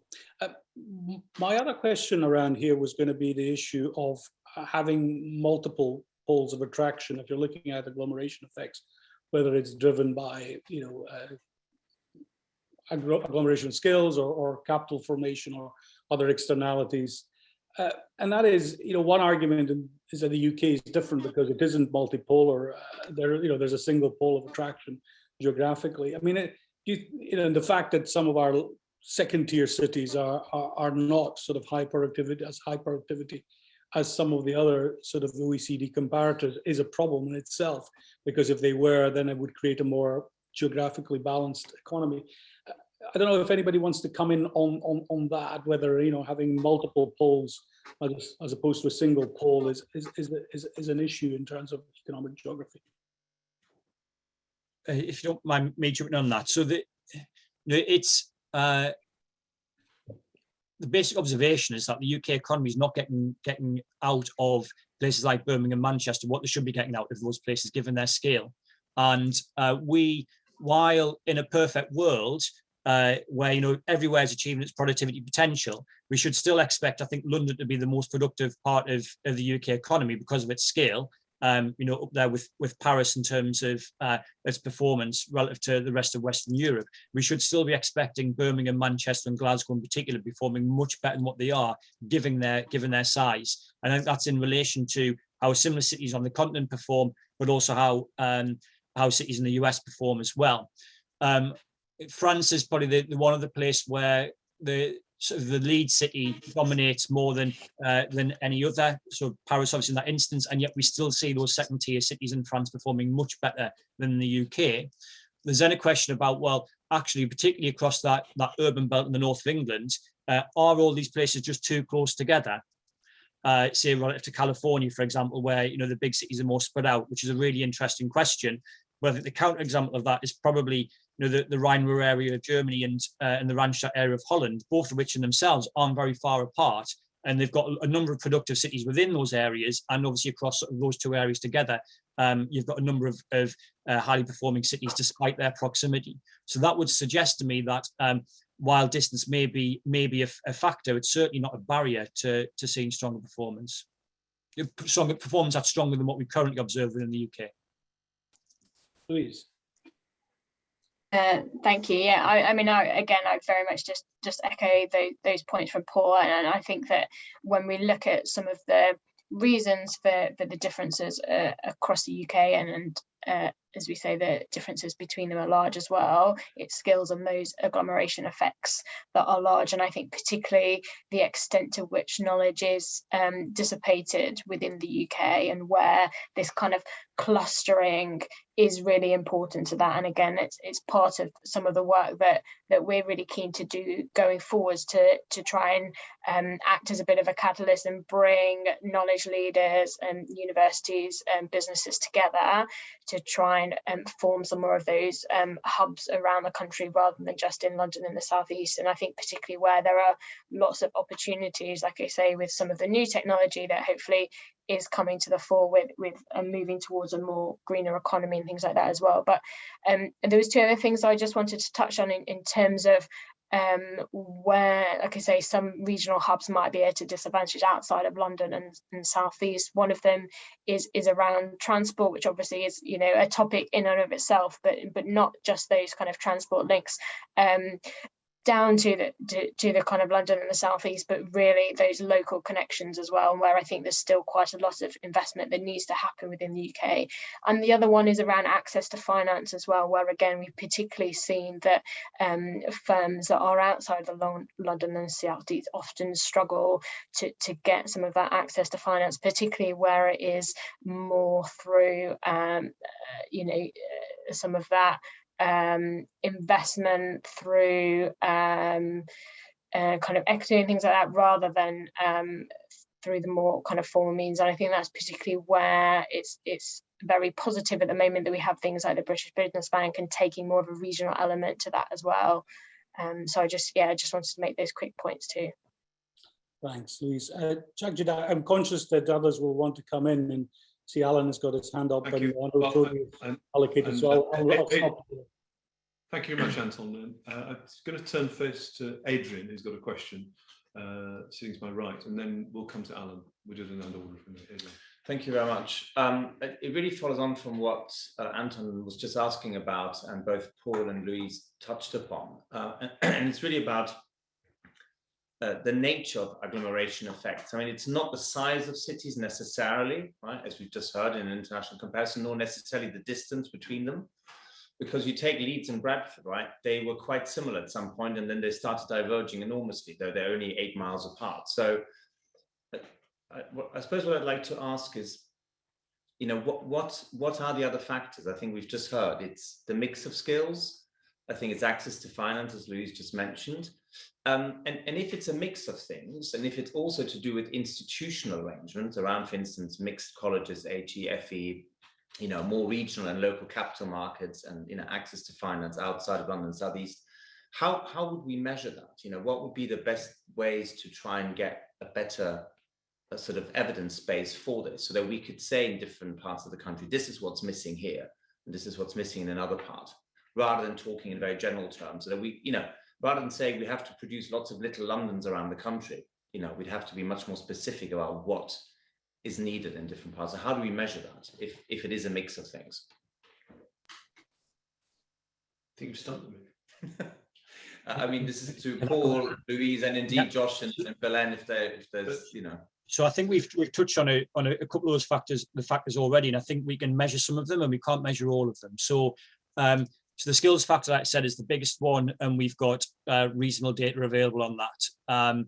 The next one that Louise touched on is transport, and we've just done some work on that, trying to compare transport systems within large UK cities compared to large European ones, and there are indicators that are improving on that front, both in terms of measuring travel times from big data, but also the National Infrastructure Commission has put out some really great data to try and get a handle on the performance of transport systems as well. The key point around transport is that yes, local transport is a factor and something that we're very concerned about. It's ultimately about trying to link people to jobs. Interestingly, which may come as a bit of a surprise, it's not necessarily that transport systems within large UK cities are worse in terms of the coverage that they've got, or how far can you get within half an hour.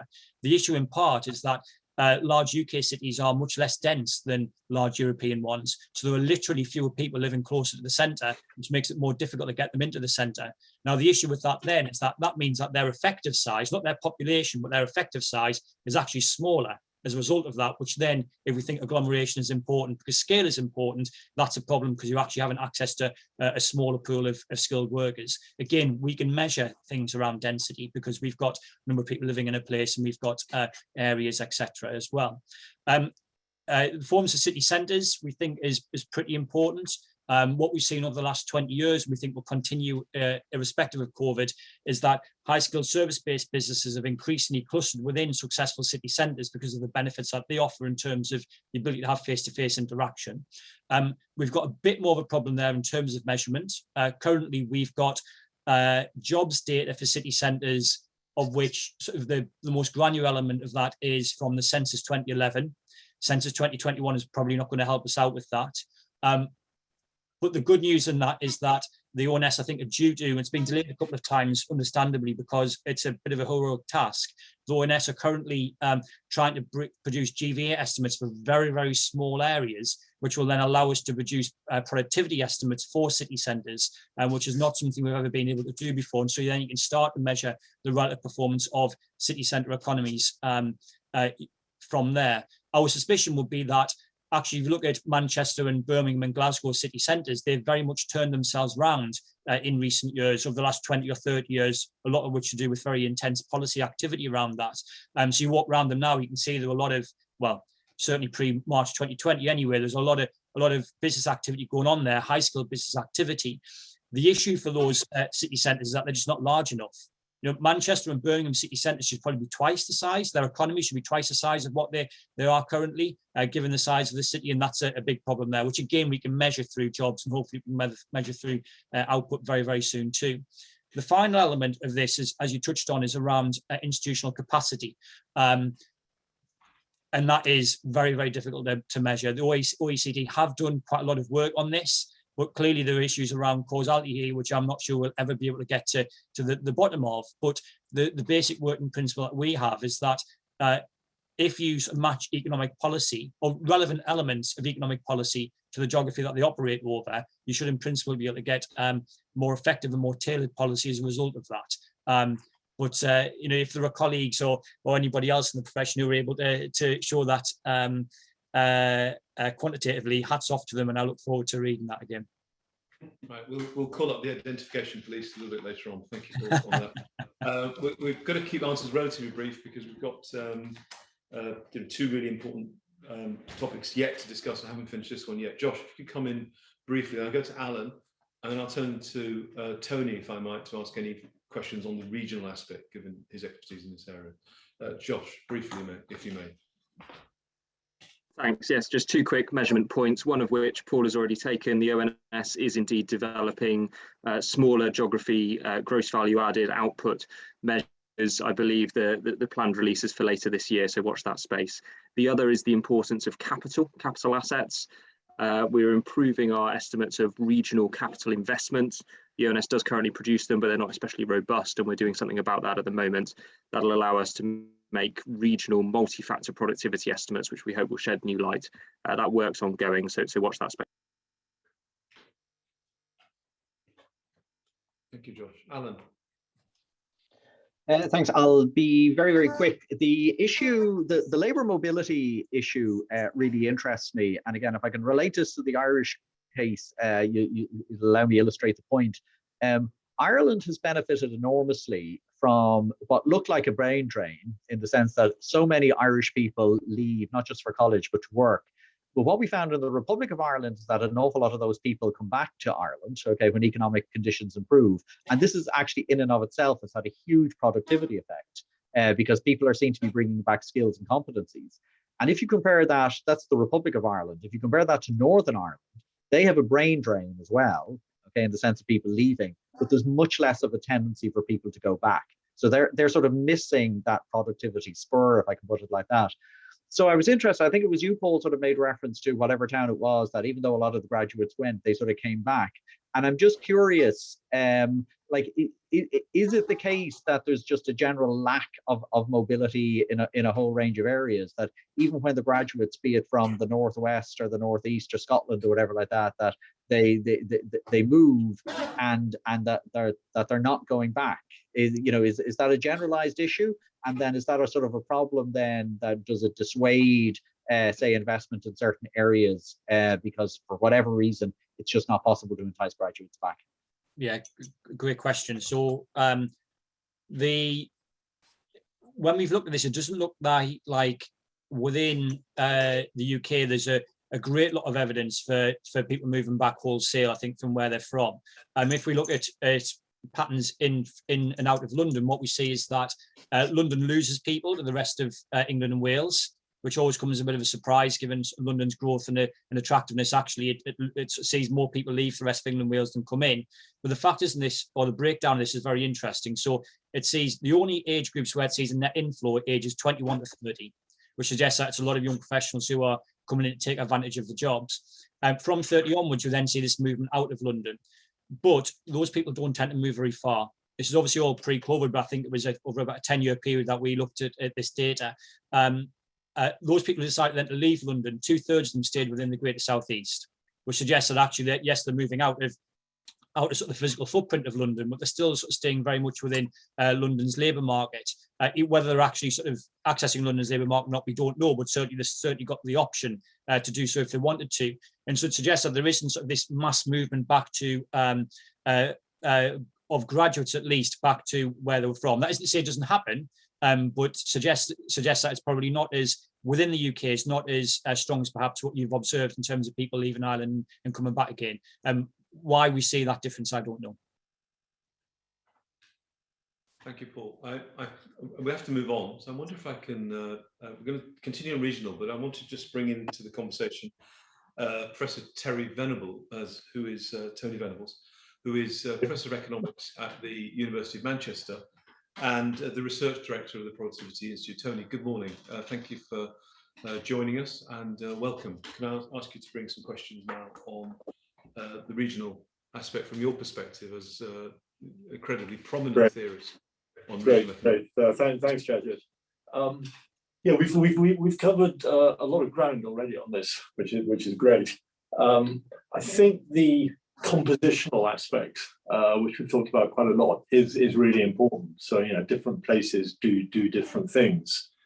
But let me go from that straight to the policy side. Once you think of these places doing different things, you're in a sort of low-level equilibrium. There's a chicken and egg problem. What's the point of improving skills if there are no employers demanding those skills, and vice versa? What's the point of moving there?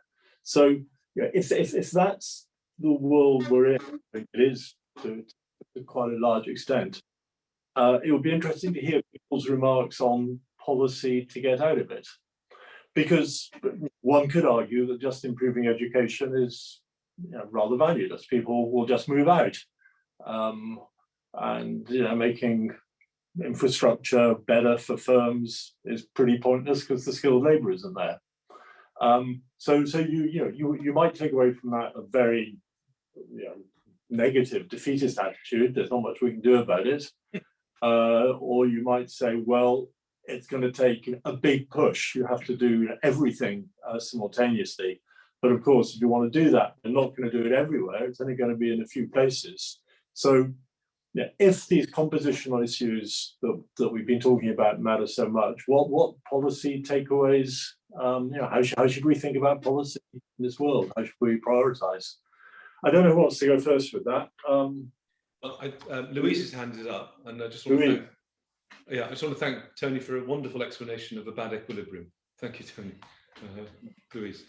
Yeah, I'm happy to go first on that, and I'm sure others will want to chip in as well. I mean, it's an incredibly complex question, really, isn't it? Like you say, we do have a bit of this kind of chicken and egg situation, and I think that is where we do need actually this broad kind of strategic approach, and to look at actually where are both the kind of the skills system, but that need for investment, and making sure that the jobs and opportunities are there for people coming out of the system online. And obviously it's disappointing that over the last couple of years we've had things like the industrial strategy, which, you know, not perfect, but seems to have been left aside, and having a bit more of a kind of siloed approach from government, where I think we do really need that cross-cutting piece. I mentioned earlier the kind of 4 enablers that we thought we needed going forward. Skills very much a part of that, and it is definitely around that basic level of skills, and coming out of university and school with the right skill system, but it is also about that continual learning as well, particularly for where we think some of these new opportunities are in the future, and thinking particularly about tech adoption and around opportunities on green side as well, where we don't think that the skills system is actually very agile, particularly to the needs of employers. And I think that making sure you have a much more agile system, and where you have a lot more kind of involvement from those local employers, will make a big improvement. So you can make sure that some of those things can go hand in hand. I think as well, again, it's around making sure that you have got the right incentives for investment. So for example, on business investment, we have the system at the moment where you have over 50% of business investment will be caught by business rate. So that's something that really holds firms back, and we can particularly see some of that impact on some of the kind of northern regions, which pay quite a higher rate relative to their property values at the moment.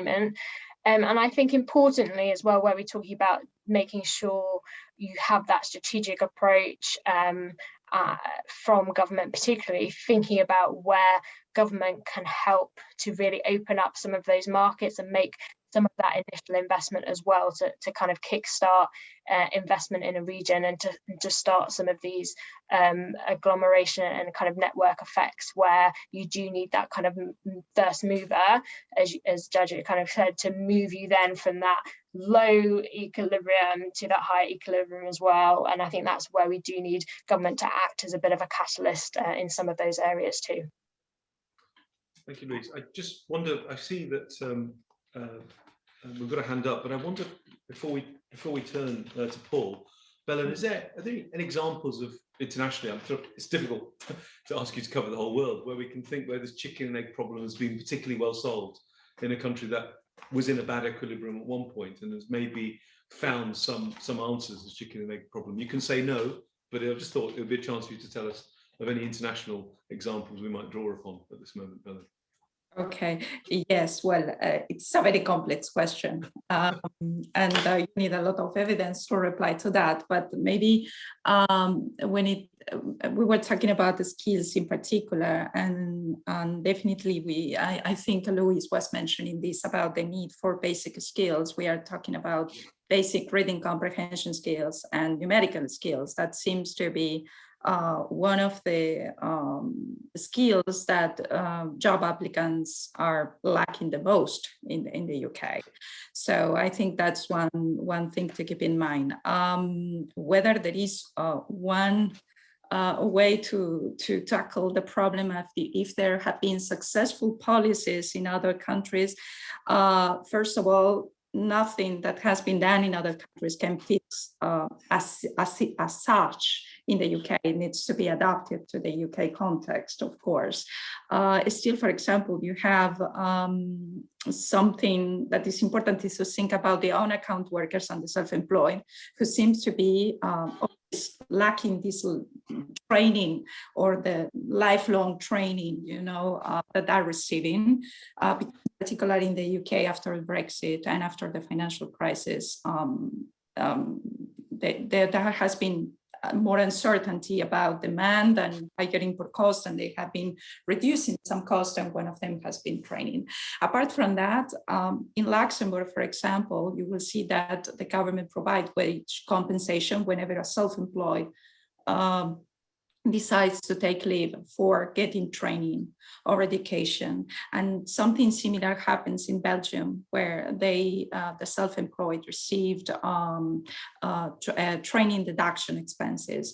So I think there are some ideas. And last but not least, another important issue, and this comes to productivity measurement. It is not very easy to bring skills mismatches when you do, for example, growth accounting, or you measure productivity more broadly. And I think that's also an important thing to think about, especially in the recovery after the pandemic, where many people have left their jobs, were low skilled, and need to reinvent themselves. So I will stop here and will leave Paul to continue. Thank you, Bella. I'll come back to you very shortly, Tony, for any follow-up questions. But actually, Josh, I see Paul's hand went up, and Chris wants to come in with a question. So if I could just take in that order, Paul, and then we'll turn to Chris. Mine is a follow-up, actually, of what Maria has just said.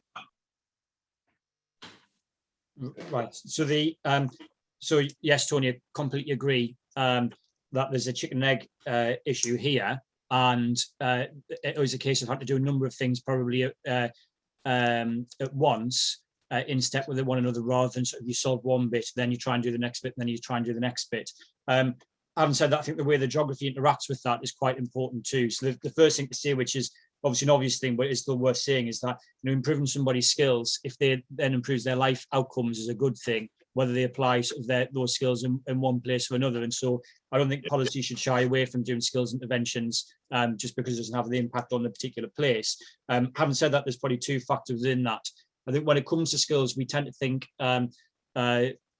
we can sort of lapse into sort of language of graduates v non-graduates, whereas actually trying to improve basic skills can be quite important. And what we know is that the mobility of people who have lower level skills is less than people who have high level skills. So you can have that impact on place. I think there's also a second element too about the roles that different places play. So yes, we could, if we upskill somebody to degree level in a pretty large rural area, the chances of them then finding work to match those skills is going to be much less than in a large urban area. And so we may well then expect to see some sort of move there as well. And so that person moving from, if that person moves, actually, whether they move from one area which is rural or another area of the city, we might well judge that in a slightly different way because of the way that the role that different geographies play.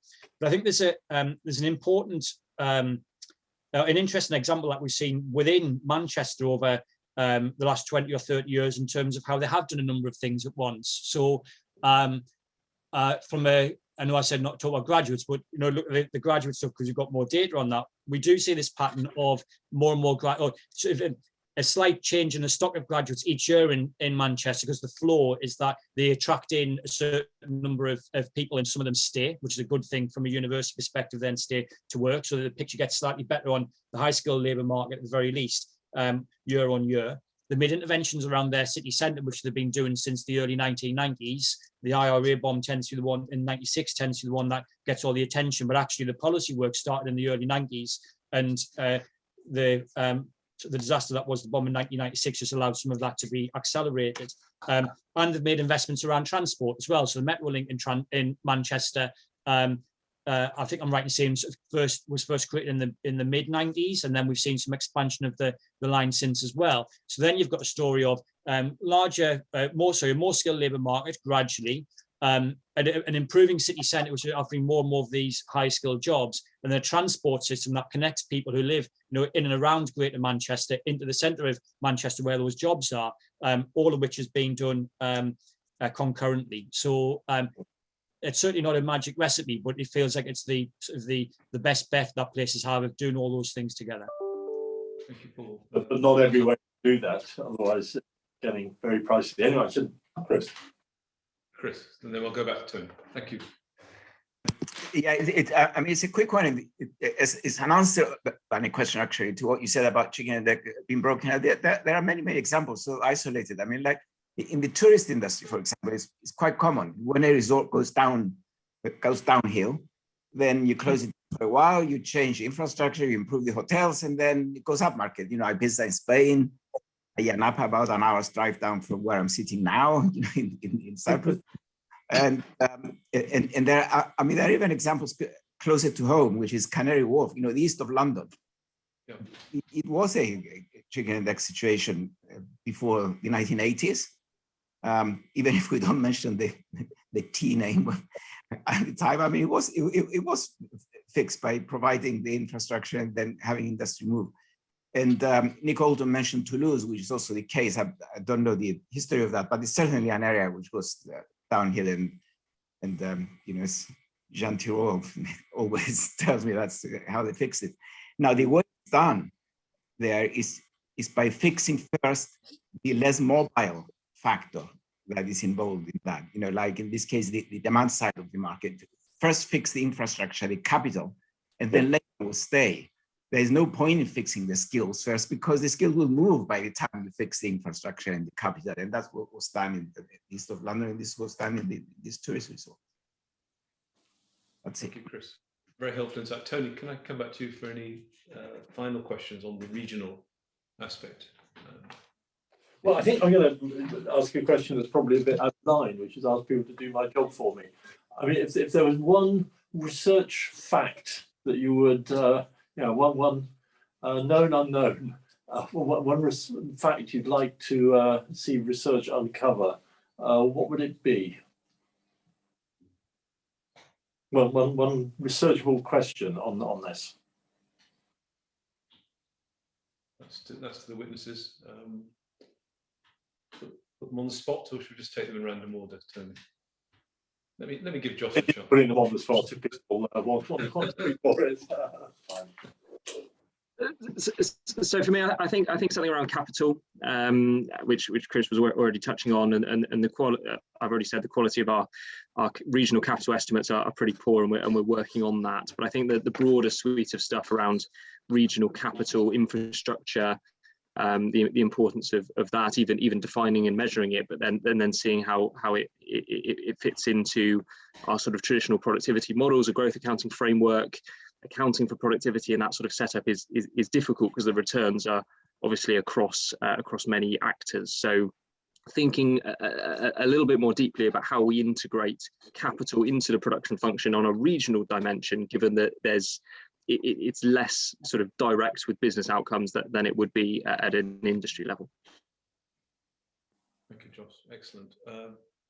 Louise, Paul, or Belen, any particular research questions you'd like us to think about as a relative? I would actually, I was going to say something very similar to Josh, actually, in terms of the possible mismeasurement of the capital stock. And I think in the data, it's very difficult to understand the value of public and private investment in business. And that is a bit of a black hole. There's definitely lots that you can do in other elements to kind of improve things, but that seems to be the one where we're missing just some of the basic answers. So it would be a good thing to turn to.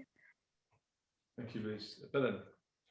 Yes, just somehow to follow up on Josh reply, and just wanted to say that in Eurostat there have been some discussions about bringing into the picture also productivity indicators by regions all across Europe, and of course they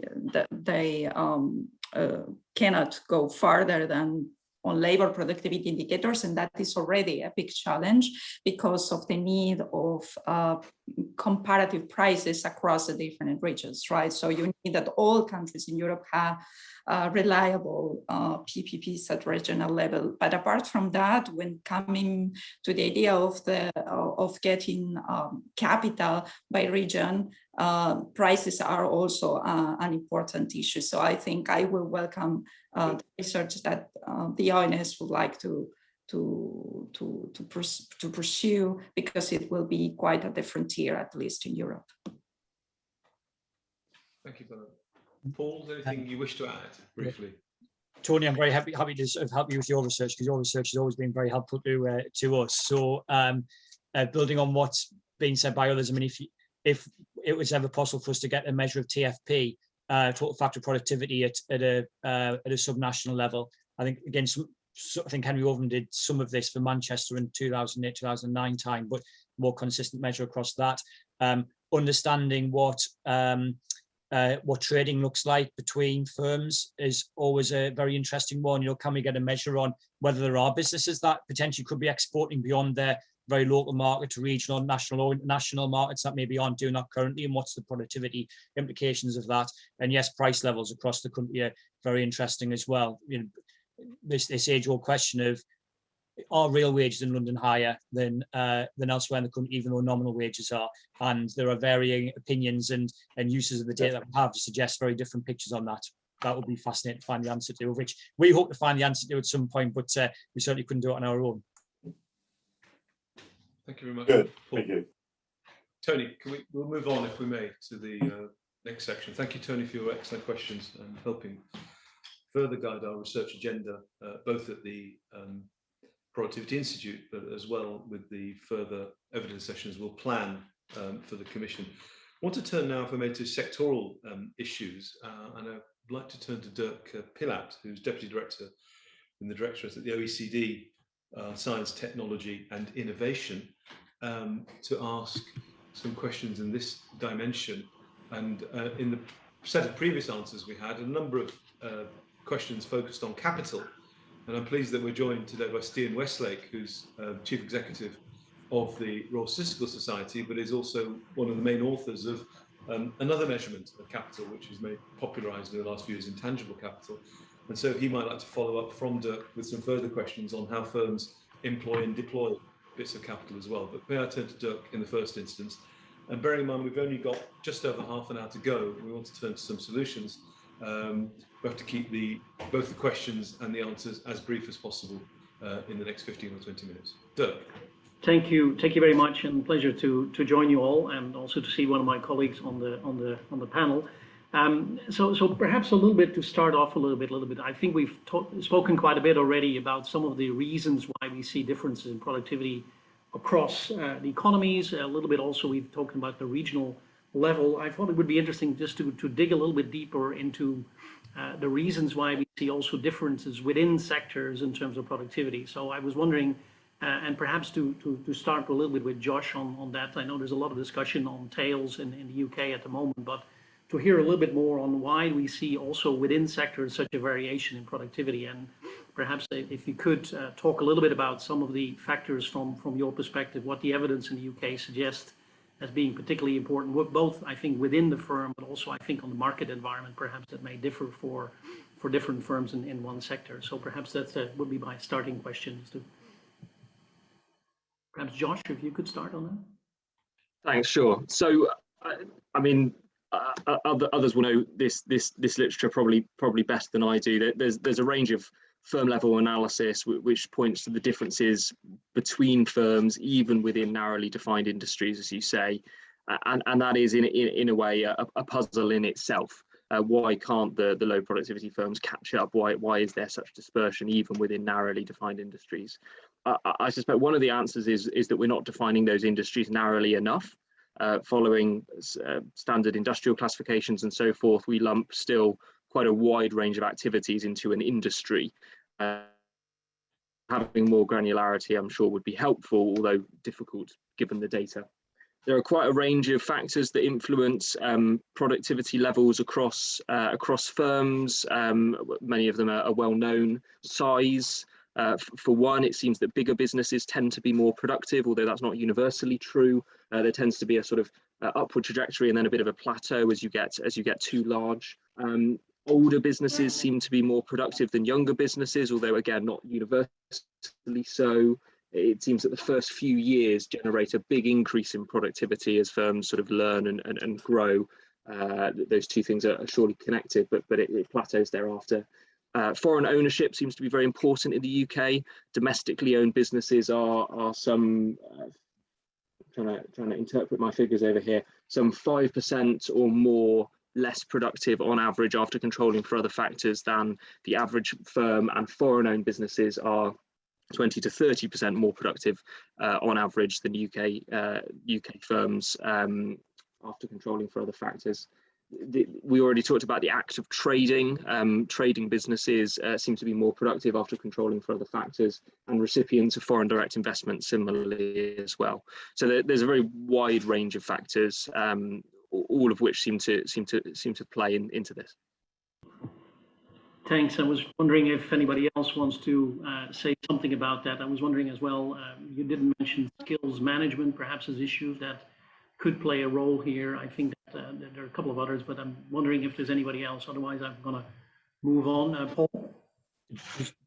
Briefly reiterate what I said right at the start of the session. So you even see these differences within firm. So I totally agree with Josh that there's probably an element of how we define sectors, but actually even within that, you get different activities going on within individual businesses, which Barclays again will be the example of investment banking on one end, and then call centres at the other, or data handling, and they're not located in the same parts of the country because of the inherent benefits that different parts of the country offer. Now, to build on that, there's an interesting element here about how do we not see the knowledge diffusion going on through sectors and across the country? Well, we could think of a reason as to why that wouldn't happen even within a firm, in that if we see an innovation within investment banking, which after 2008, 2009, maybe that's not what we wanted to see, but if there was an innovation in investment banking, there's no reason why we should think that innovation within Barclays investment banking division should have any impact on the back office stuff in Liverpool or Sunderland, because they're just doing inherently very different things. And again, it points back to the fact that actually in places that are struggling, it's the lack of these high-skilled businesses, full stop, period, as opposed to there's a large number of businesses there. If only we could just make management a bit better or get the businesses to perform a bit better, then all of a sudden productivity would be solved. You know, the issue is that business just isn't there in the first place. And so I've got a lot of sympathy with the management argument. At the UK level, it seems that is an issue. At the subnational level, I haven't seen the data to suggest that it's a big driver of it. And there are reasons to think that there are other factors that are at play here, and that actually you haven't got the business there in the first place, rather than just the manager. I would still make a management intervention around that from a policy perspective, but I would be wary about how limited that might be. Great. I think Louise, and then Josh. Yeah, I'll just come on in quickly if we're short on time, but I think that one of the things I want to just point to is around the challenge in technology adoption. And actually, I think this is particularly big challenge for the UK, particularly where you compare it to our international peers, and where it's particularly acute for smaller businesses, much less likely to adopt tech than other firms in the UK. But then actually, again, that difference between the small and large firms is much greater between the UK and kind of international peers. And then again, it perhaps looks like it might be a bit of an area for debate, but I would also then highlight this question about management and leadership practices to explain some of the differences between firms in the same sector. Thanks, Elise. Can I perhaps just deepen that question a little bit before moving on to colleagues? Because I think the whole issue of, we've seen in many sectors, basically, we have leaders, typically we have the laggards. You mentioned technology adoption. It may be something that's a bit broader than that. I mean, what are some of the factors that you see in the sense that you may have technology in a sector, you may have technology in a country available, but it doesn't really diffuse much across the economy? So is it, what is, for instance, the role of intangibles there? What is the role of management? What are some of the other issues that at least you found in your work on that question? IP play a role, for instance, like for property? Sure if anybody wants to comment on that. Yeah, sure. I can definitely come in on the management practice thing. So I think, like you said before, there's probably 4 challenges that we found when we did some work on this just before the pandemic, and that was kind of common whether you know, whatever stage the business was at, or regardless of size. So the first one is this overestimation of how well actually firms themselves were performing, and that's largely because they often don't have this kind of mechanism to benchmark. The second reason was there's not necessarily within the firm itself a shared understanding of the problem. So you tended to find if you ask the same question in terms of the main hurdles or an assessment of where the company was to the kind of CEO and the CFO and the head of HR, they tend to come up with slightly different answers, and therefore again moving forward as a business, they definitely often don't, you know, have that coordinated approach within the firm. The third reason was around actually the perception of leaders themselves as to how much of an impact they could have on the firm, and whether the changes that they were to make, whether they would kind of stick within the firm, and actually an underestimation of that importance. And then the fourth one was really just around the complexity of some of the challenges that some of the firms were facing, and kind of hard for leaders to really know where they should take that action and where to kind of begin with some of these questions, which again I think comes back to that kind of benchmarking and peer-to-peer learning that would really benefit to improve some of the management and leadership practices within the firm. And that's actually one of the things that we're hoping to take forward, again, not just the kind of business to government engagement, but really that business to business, and helping those firms that are at the frontier to really help share that learning with other firms. Okay, I'm afraid that we're going to have to move on. We haven't got that much time left. I can see Josh wants to come in, but Josh, we can catch up on that point almost any time. Stian, can I ask you whether you'd like to come and ask a question about capital, firm specific capital, or any issue related to your own work or interests at the firm level? Stian, if we have a minute. So I suppose, following up in a sense on Dirk's question about intangible capital, do we feel we have a model for whether in the intangible capital differences among firms, just descriptively, to what extent they exist in our stock of firms, but also to what extent they are a driver of productivity differences versus just a kind of consequence or epiphenomenon of one of the other things we've been talking about?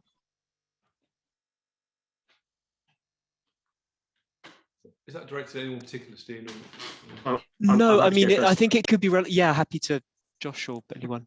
Yes, absolutely. Thanks. So just briefly, I think our estimates of firm level capital investment in stocks are still fairly rudimentary. I think there's a lot more work to do there, even on the tangible assets, let alone the intangible ones. It's challenging to get a good, because of the sort of patchy nature of survey data. So I think this is just inherently very difficult. And you also mentioned the sort of the framework, which I think is really important. And Stian, you were at the conference last week where we talked about this at some length. I think the sort of standard productivity frameworks and attributing capital services to businesses is just much more difficult when it comes to intangibles with spillovers than it is to traditional tangible assets. So a lot of unanswered questions there for me.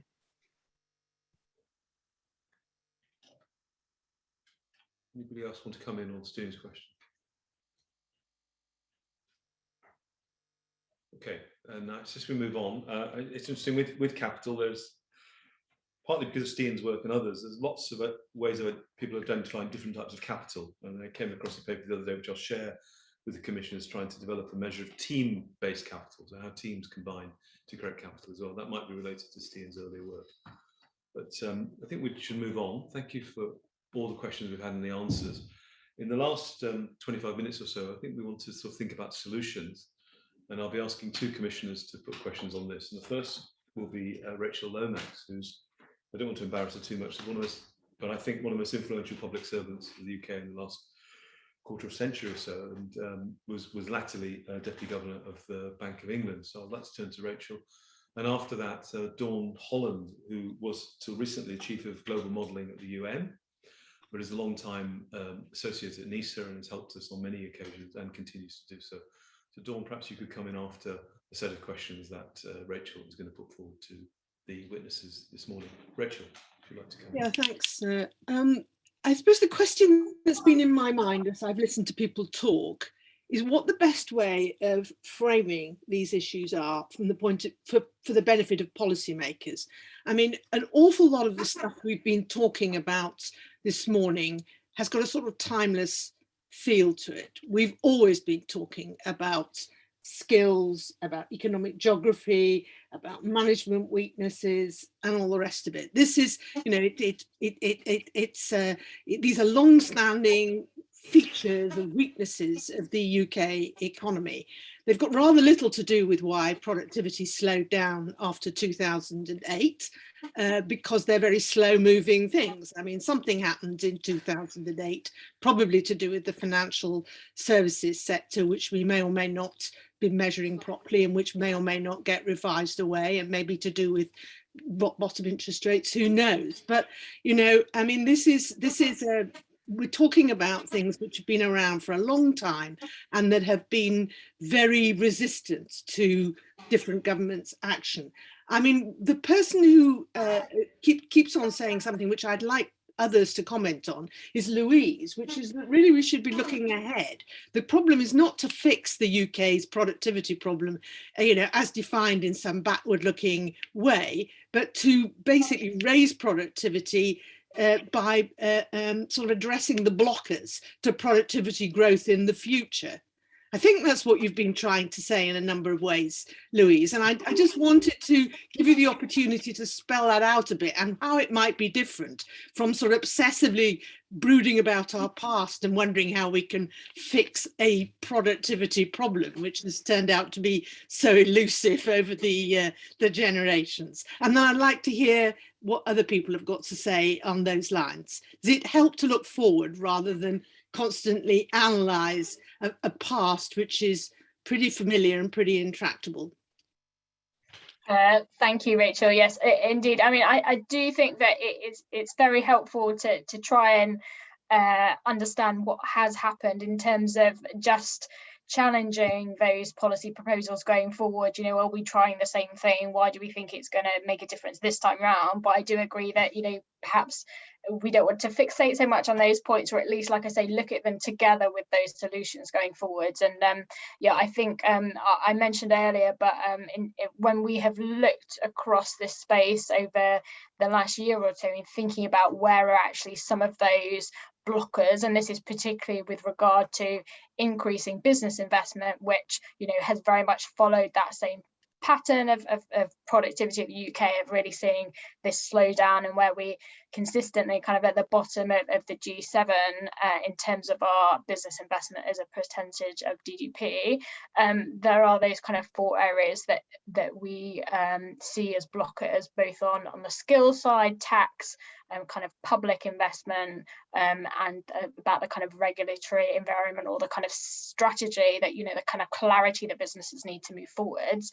But I think together with one of the points that was raised earlier, I do think it is around having that strategic approach and really looking at some of those things together. Whilst we've identified these kind of four enablers or kind of four blockers that we think we need to move forwards on, it's not necessarily that, you know, you can just fix one and you'll necessarily make the great leaps and bounds. It is actually about thinking about the system as a whole. And I think where, as we said before, we need to make the skills system much more agile to respond to some of those ongoing needs, as well as bringing up the kind of base of some of the low-level skills in the UK. But that does need to be done together with making sure we have got the right tax environment to boost investment, and think about actually where we just need that catalytic investment from the government, particularly on things like infrastructure, but also thinking about some of those new areas for investment, particularly in that green space, and thinking about, you know, how can we make sure that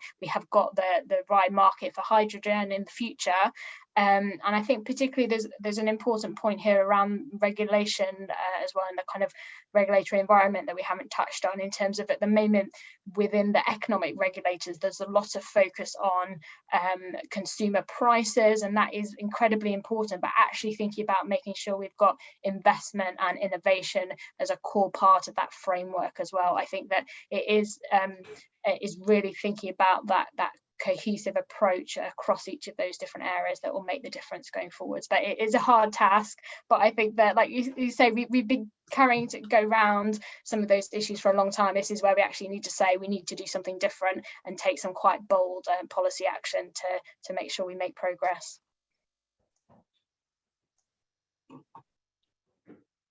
I think Rachel's question stands for the other witnesses.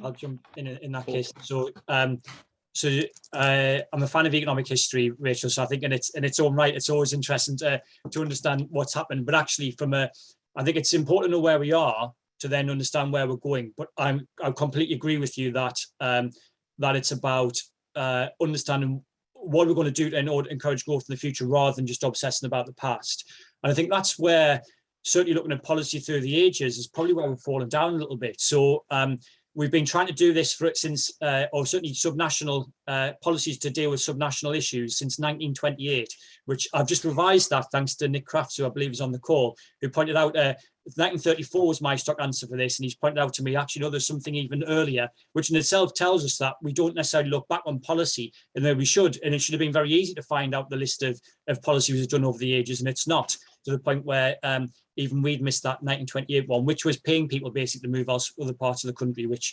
obviously would be absolutely heresy if we try to do that today. So understanding that policy context, I think, is important, but particularly from a sector perspective, we tend to obsess, in my view, I think, a little bit too much about sectors, to be like, right, okay, well, this is where the growth is going to be, or this is where the growth is currently, so we're going to do something to help this specific sector. So the question to me is how do you try and make a place attractive to business investment in 10 years' time? We don't know what sectors are going to drive growth in the future, but we've probably got a reasonable idea that it's going to be knowledge-based. So it's looking for skills in particular, local transport within that's probably going to be important.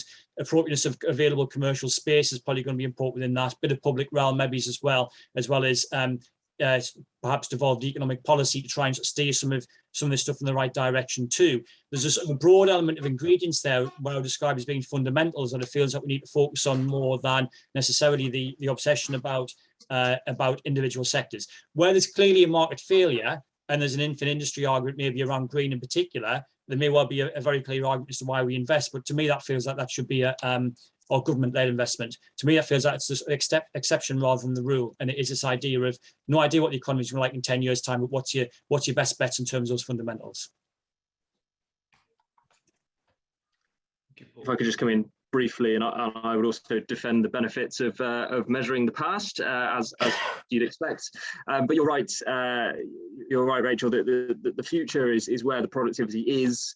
Or is hopefully, and the benefits of all the stuff that we've been talking about around sort of capital investment is exactly that. I think into the future, investment is a long-term game in its nature. Decisions that we make on infrastructure today will influence productivity in 10 years' time. So it's the right question to be asking, but the ONS, we're not in the business of forecasting and so forth. So while you're actually talking, can I press you to say, what one sort of set of improvements to your data would you like to make that would really shed more light on the issues that we're talking about? Well, I've already mentioned improvements to our measures of regional capital, which I think are exceptionally important for a previous discussion. But to give you a different example, we're doing a lot of work to improve the sort of granularity of the data, both by region, by industry within regions, and by industry overall. And we've talked about the sort of heterogeneity of activities within traditionally defined industries. I think we'll learn a lot more if we're able to break down below that aggregate.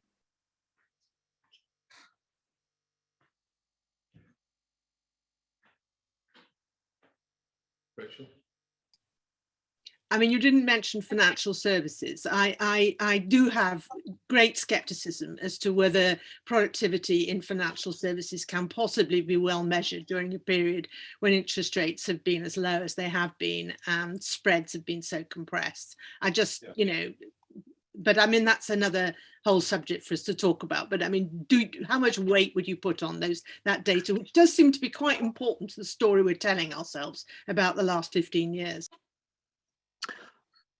We rely in my area on the measurement of output in different industries that stems from the national accounts. It's sort of not within my domain and not within my expertise, but I think you're right that it's important and challenging as ever. And the ONS, supported by institutes like the Economic Statistics Centre of Excellence, are doing a lot of work to try and improve measurement there as well. Okay. Thank you, Rachel, very much. I mean, I very much echo Rachel's point on measuring productivity in the financial sector when productivity seems to be a function of fees and spreads, and at a time when the financial sector is retrenching through various interventions on its activities. That's going to be driving the measures of productivity in a way. But I realise, Josh, that's not your area. And I also know that the ESCO is working on that, but I'll be looking forward to see how that might allow us to rewrite some of the economic history that we've been talking about as well, once we get those measures properly in place. Now we have time to turn to, as well as Dawn Holland I've introduced, but also Andy Westwood, who's a Professor of Government Practice at the University of Manchester. And I must give him the final word, not only because he's got his Wolverhampton Wanderers scarf over his left shoulder, but I need to give him a chance to ask a question as well. But perhaps Dawn and Andy, I could ask you to ask your questions one after t'other, and then we can go to the witnesses for their final replies, as it were, and then we can wave goodbye in the last 10 minutes. So I wonder if we do it that way. That's probably the best way of making sure we arrive at the destination collectively. So Dawn, perhaps you can ask your question first, and then Andy, and then we'll leave the panelists or witnesses to answer one by one afterwards. Dawn, good morning. Thank you so much. So I'll just ask one question then. Building on Rachel's call for us to be forward-looking, and also on some of the other discussion that's raised issues like a coordinated industrial strategy. So I guess question to Josh and Belen probably. How high on the agenda, on your agenda, is the development of measures, productivity types of measures that are more aligned with concepts like natural capital accounting and environmental accounts? So taking into account the damages or losses as part of the production process. And is that something that we are or want to be prioritizing? And do we have any ideas on how the UK performs on that, from that sort of perspective? Thank you. You just hold that question in our minds, and then we'll turn to Andy, if I might. Professor Westwood. Thank you, Jagjit. Yeah, so I mean, a fantastic sort of discussion throughout, but the sort of slightly cheeky question that I feel kind of sort of compelled to ask really is that given that successive governments over many decades have pretty much tried everything at least once, and many of those haven't necessarily been as effective as we might or they might have hoped, and that kind of part of our problem may be that sticking to anything is at least as big a part of the problem as the specific interventions. I wondered if all of the panel might suggest something that government leaves alone, or leaves in place for a kind of considerably longer period than they've been wont to do. Okay, so two questions for Dawn on environmental, but also from Andy on what is working, what we should leave alone in a way, what we should limit ourselves from, which I think is the question often put from very smart people. It's not often what you intend to do, it's what you intend not to do that's really important in life. And I think that's a very good way to end. We've got 4 panelists. I'm very happy to leave it up to you in terms of which bits of that you answer, or any other solutions you want to put forward in your final remarks, which I can give a couple of minutes to. I can select the order, I can allow you to go in whatever order you wish. If you're in the room, it would be easier, given I haven't seen any hands go up. Perhaps I've just, excellent, thank you, Bella. Very grateful. Okay, thank you. So very interesting questions indeed. It is something that in the OECD we have been working about, how to bring into the environmental part of the economy. And indeed, there are two ways in which you need to consider the environment. First of all, keeping or trying to account for the contribution of natural capital. This is land and natural resources that they can also make a contribution. It is not only about fixed capital. And the other thing is how to bring in pollution, because firms make investments to reduce the pollution, and that can be seen as part of the GDP that is lost. And in the OECD, we have been working in this area, so to adjust the multi-factor productivity measures with natural resources and pollution, but there will be much more work ongoing because environment is high on the top agenda. Still, let me tell you that when you look at this data, probably you will see that at the aggregate level for many countries, it doesn't make quite a big deal in the sense that it will not explain the slowdown, but still it can make a difference when you look at the specific sectors, right? Like agricultural sector, certainly. That said, coming back to the question made by Andy, what, if I understood correctly, the question is what you should not intend to do. And I think that there is something that has been, well, the UK compares relatively well, and this is well said on the OECD economic survey for the UK.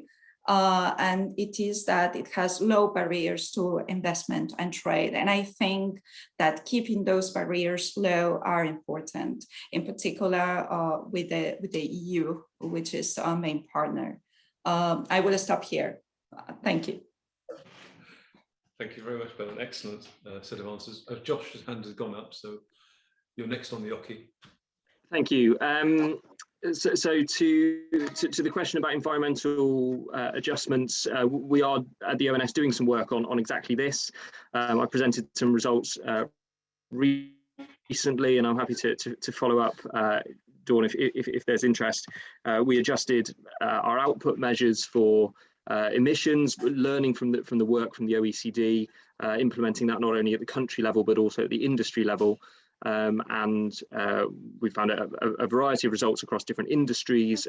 For the economy as a whole, it increases productivity growth both before the financial crisis and after it, and therefore doesn't solve the productivity slowdown, but nonetheless improves our understanding. We can also think about emissions or energy as the inputs into the production process, and on that basis you get a very large increase in energy productivity in the UK, which is partially due to a move towards a services-based economy, but also partly due to improvements within industries as well. There's work forthcoming on that, and I'm actually presenting to the Productivity Institute on the 8th of December, I believe. So a little plug. I certainly can't make any sort of political statements in my position at the independent ONS, but as a personal sort of productivity optimist, the one thing that I'd say that the government has no choice but to leave alone is simply the evolution of time. I think what businesses have learned through the pandemic may well stand them in good stead to innovate and build on things into the future, which may well yield productivity benefits even without government intervention. So there's no advocation, but simply a statement. And if I could make one final remark before I close, something that we've not touched too much on, but I think is an important factor, is the role of in-work training. So some excellent work by Alan Felstead and others has demonstrated that the volume of training going on in the business has fallen. It seems to be at a sort of permanently lower level since the financial crisis than it was before. That could mean that the workforce, while better educated, as we show in our labour composition measures, is perhaps less suited to the sort of work that we have required in the economy. And that in-work training, both on and off the job training, funded by employers, might well be an important factor to the slowdown. Thank you. Thank you very much, Josh. I can see the headlines now. ONS calls government not to bend the space-time continuum. That's very important. Thank you, Josh. Louise, we've only got a couple of minutes, so we'll keep it brief, Paul, and then I'll have to sum up and we'll finish at 11:30. Thank you very much, Louise. Sure. Firstly, very much agree with Josh's point there, just about kind of in-work training, incredibly important, and we'd love to see more agility in the system on that. Just to respond very briefly to Andy's challenge in terms of what to keep the same. I mean, I think that, you know, the UK is actually respected in many ways, particularly for its institutions and the kind of regulatory environment as well. So actually, I think that that's one area, whilst we would like to see some kind of tweaks and improvements to that, you know, there is a bit of a tendency perhaps from a number of politicians to say, you know, let's think about how we can really rip up that rule book now that we're kind of outside the EU, and actually it's thinking about, yes, how do we make it work for the UK, but actually where we have got very strong institutions in those frameworks and they provide a very good level playing field. So I think that that's something that is definitely a positive for the UK going forwards. In terms of just closing remarks, I mean, I think that, you know, we've gone through an awful lot of debate and discussion today, which is really fantastic to see. And obviously, you know, this is a very complex problem and to some extent a bit of an age-old problem. But I do think that there are a lot of reasons why we should make sure that we are acting on this now, particularly thinking about, you know, just that opportunity to pause and reflect a little bit coming out of the pandemic. And I think also there does appear to be a consensus now across lots of institutions and across kind of business and government in terms of what some of these challenges are, and actually that ambition going forward to think about this high productivity, high growth economy that we want to see. And I think that's particularly important at the moment where we perhaps have this juncture where we could go back towards the kind of tax and austerity piece or look towards that higher growth. And actually when we're thinking about fiscal sustainability in the future and living standards, actually really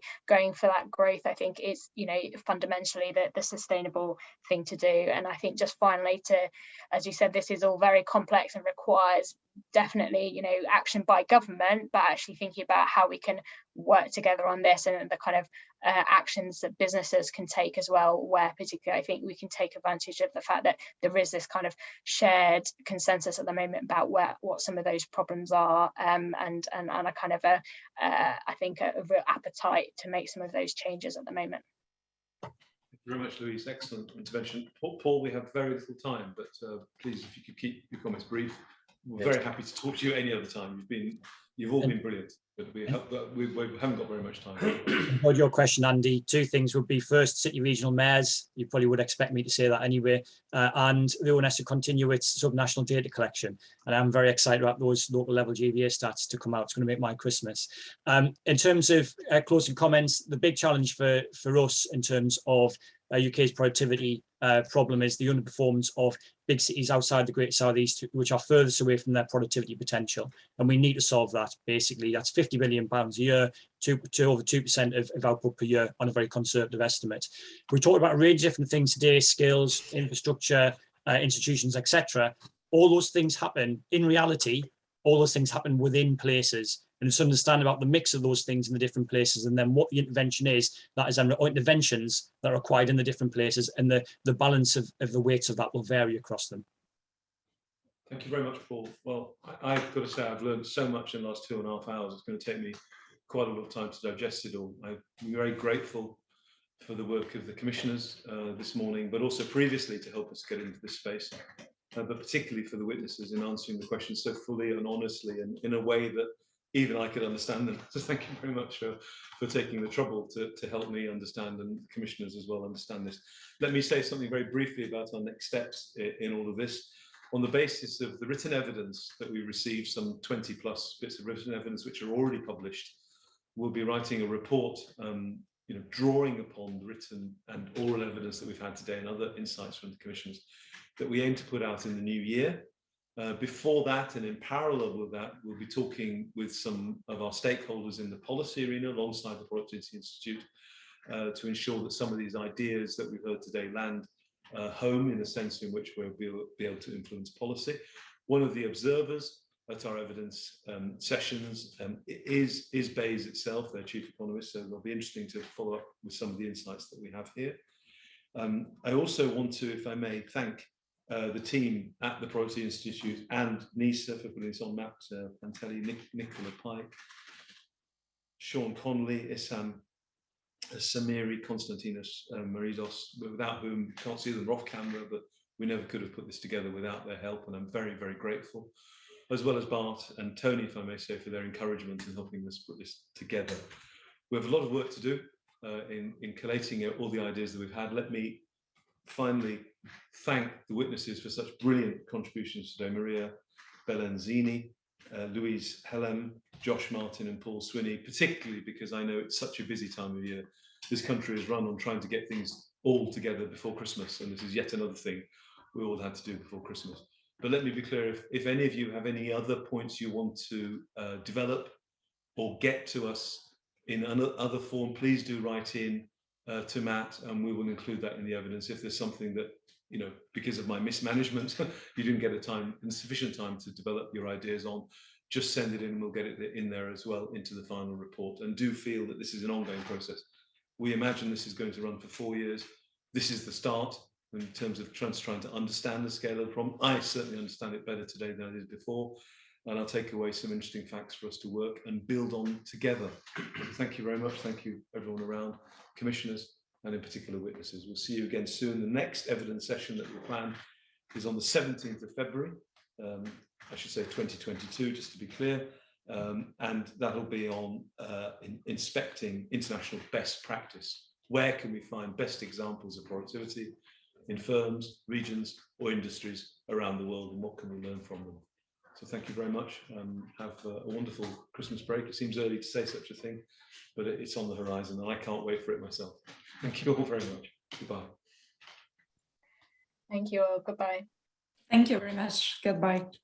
Thank you. Great.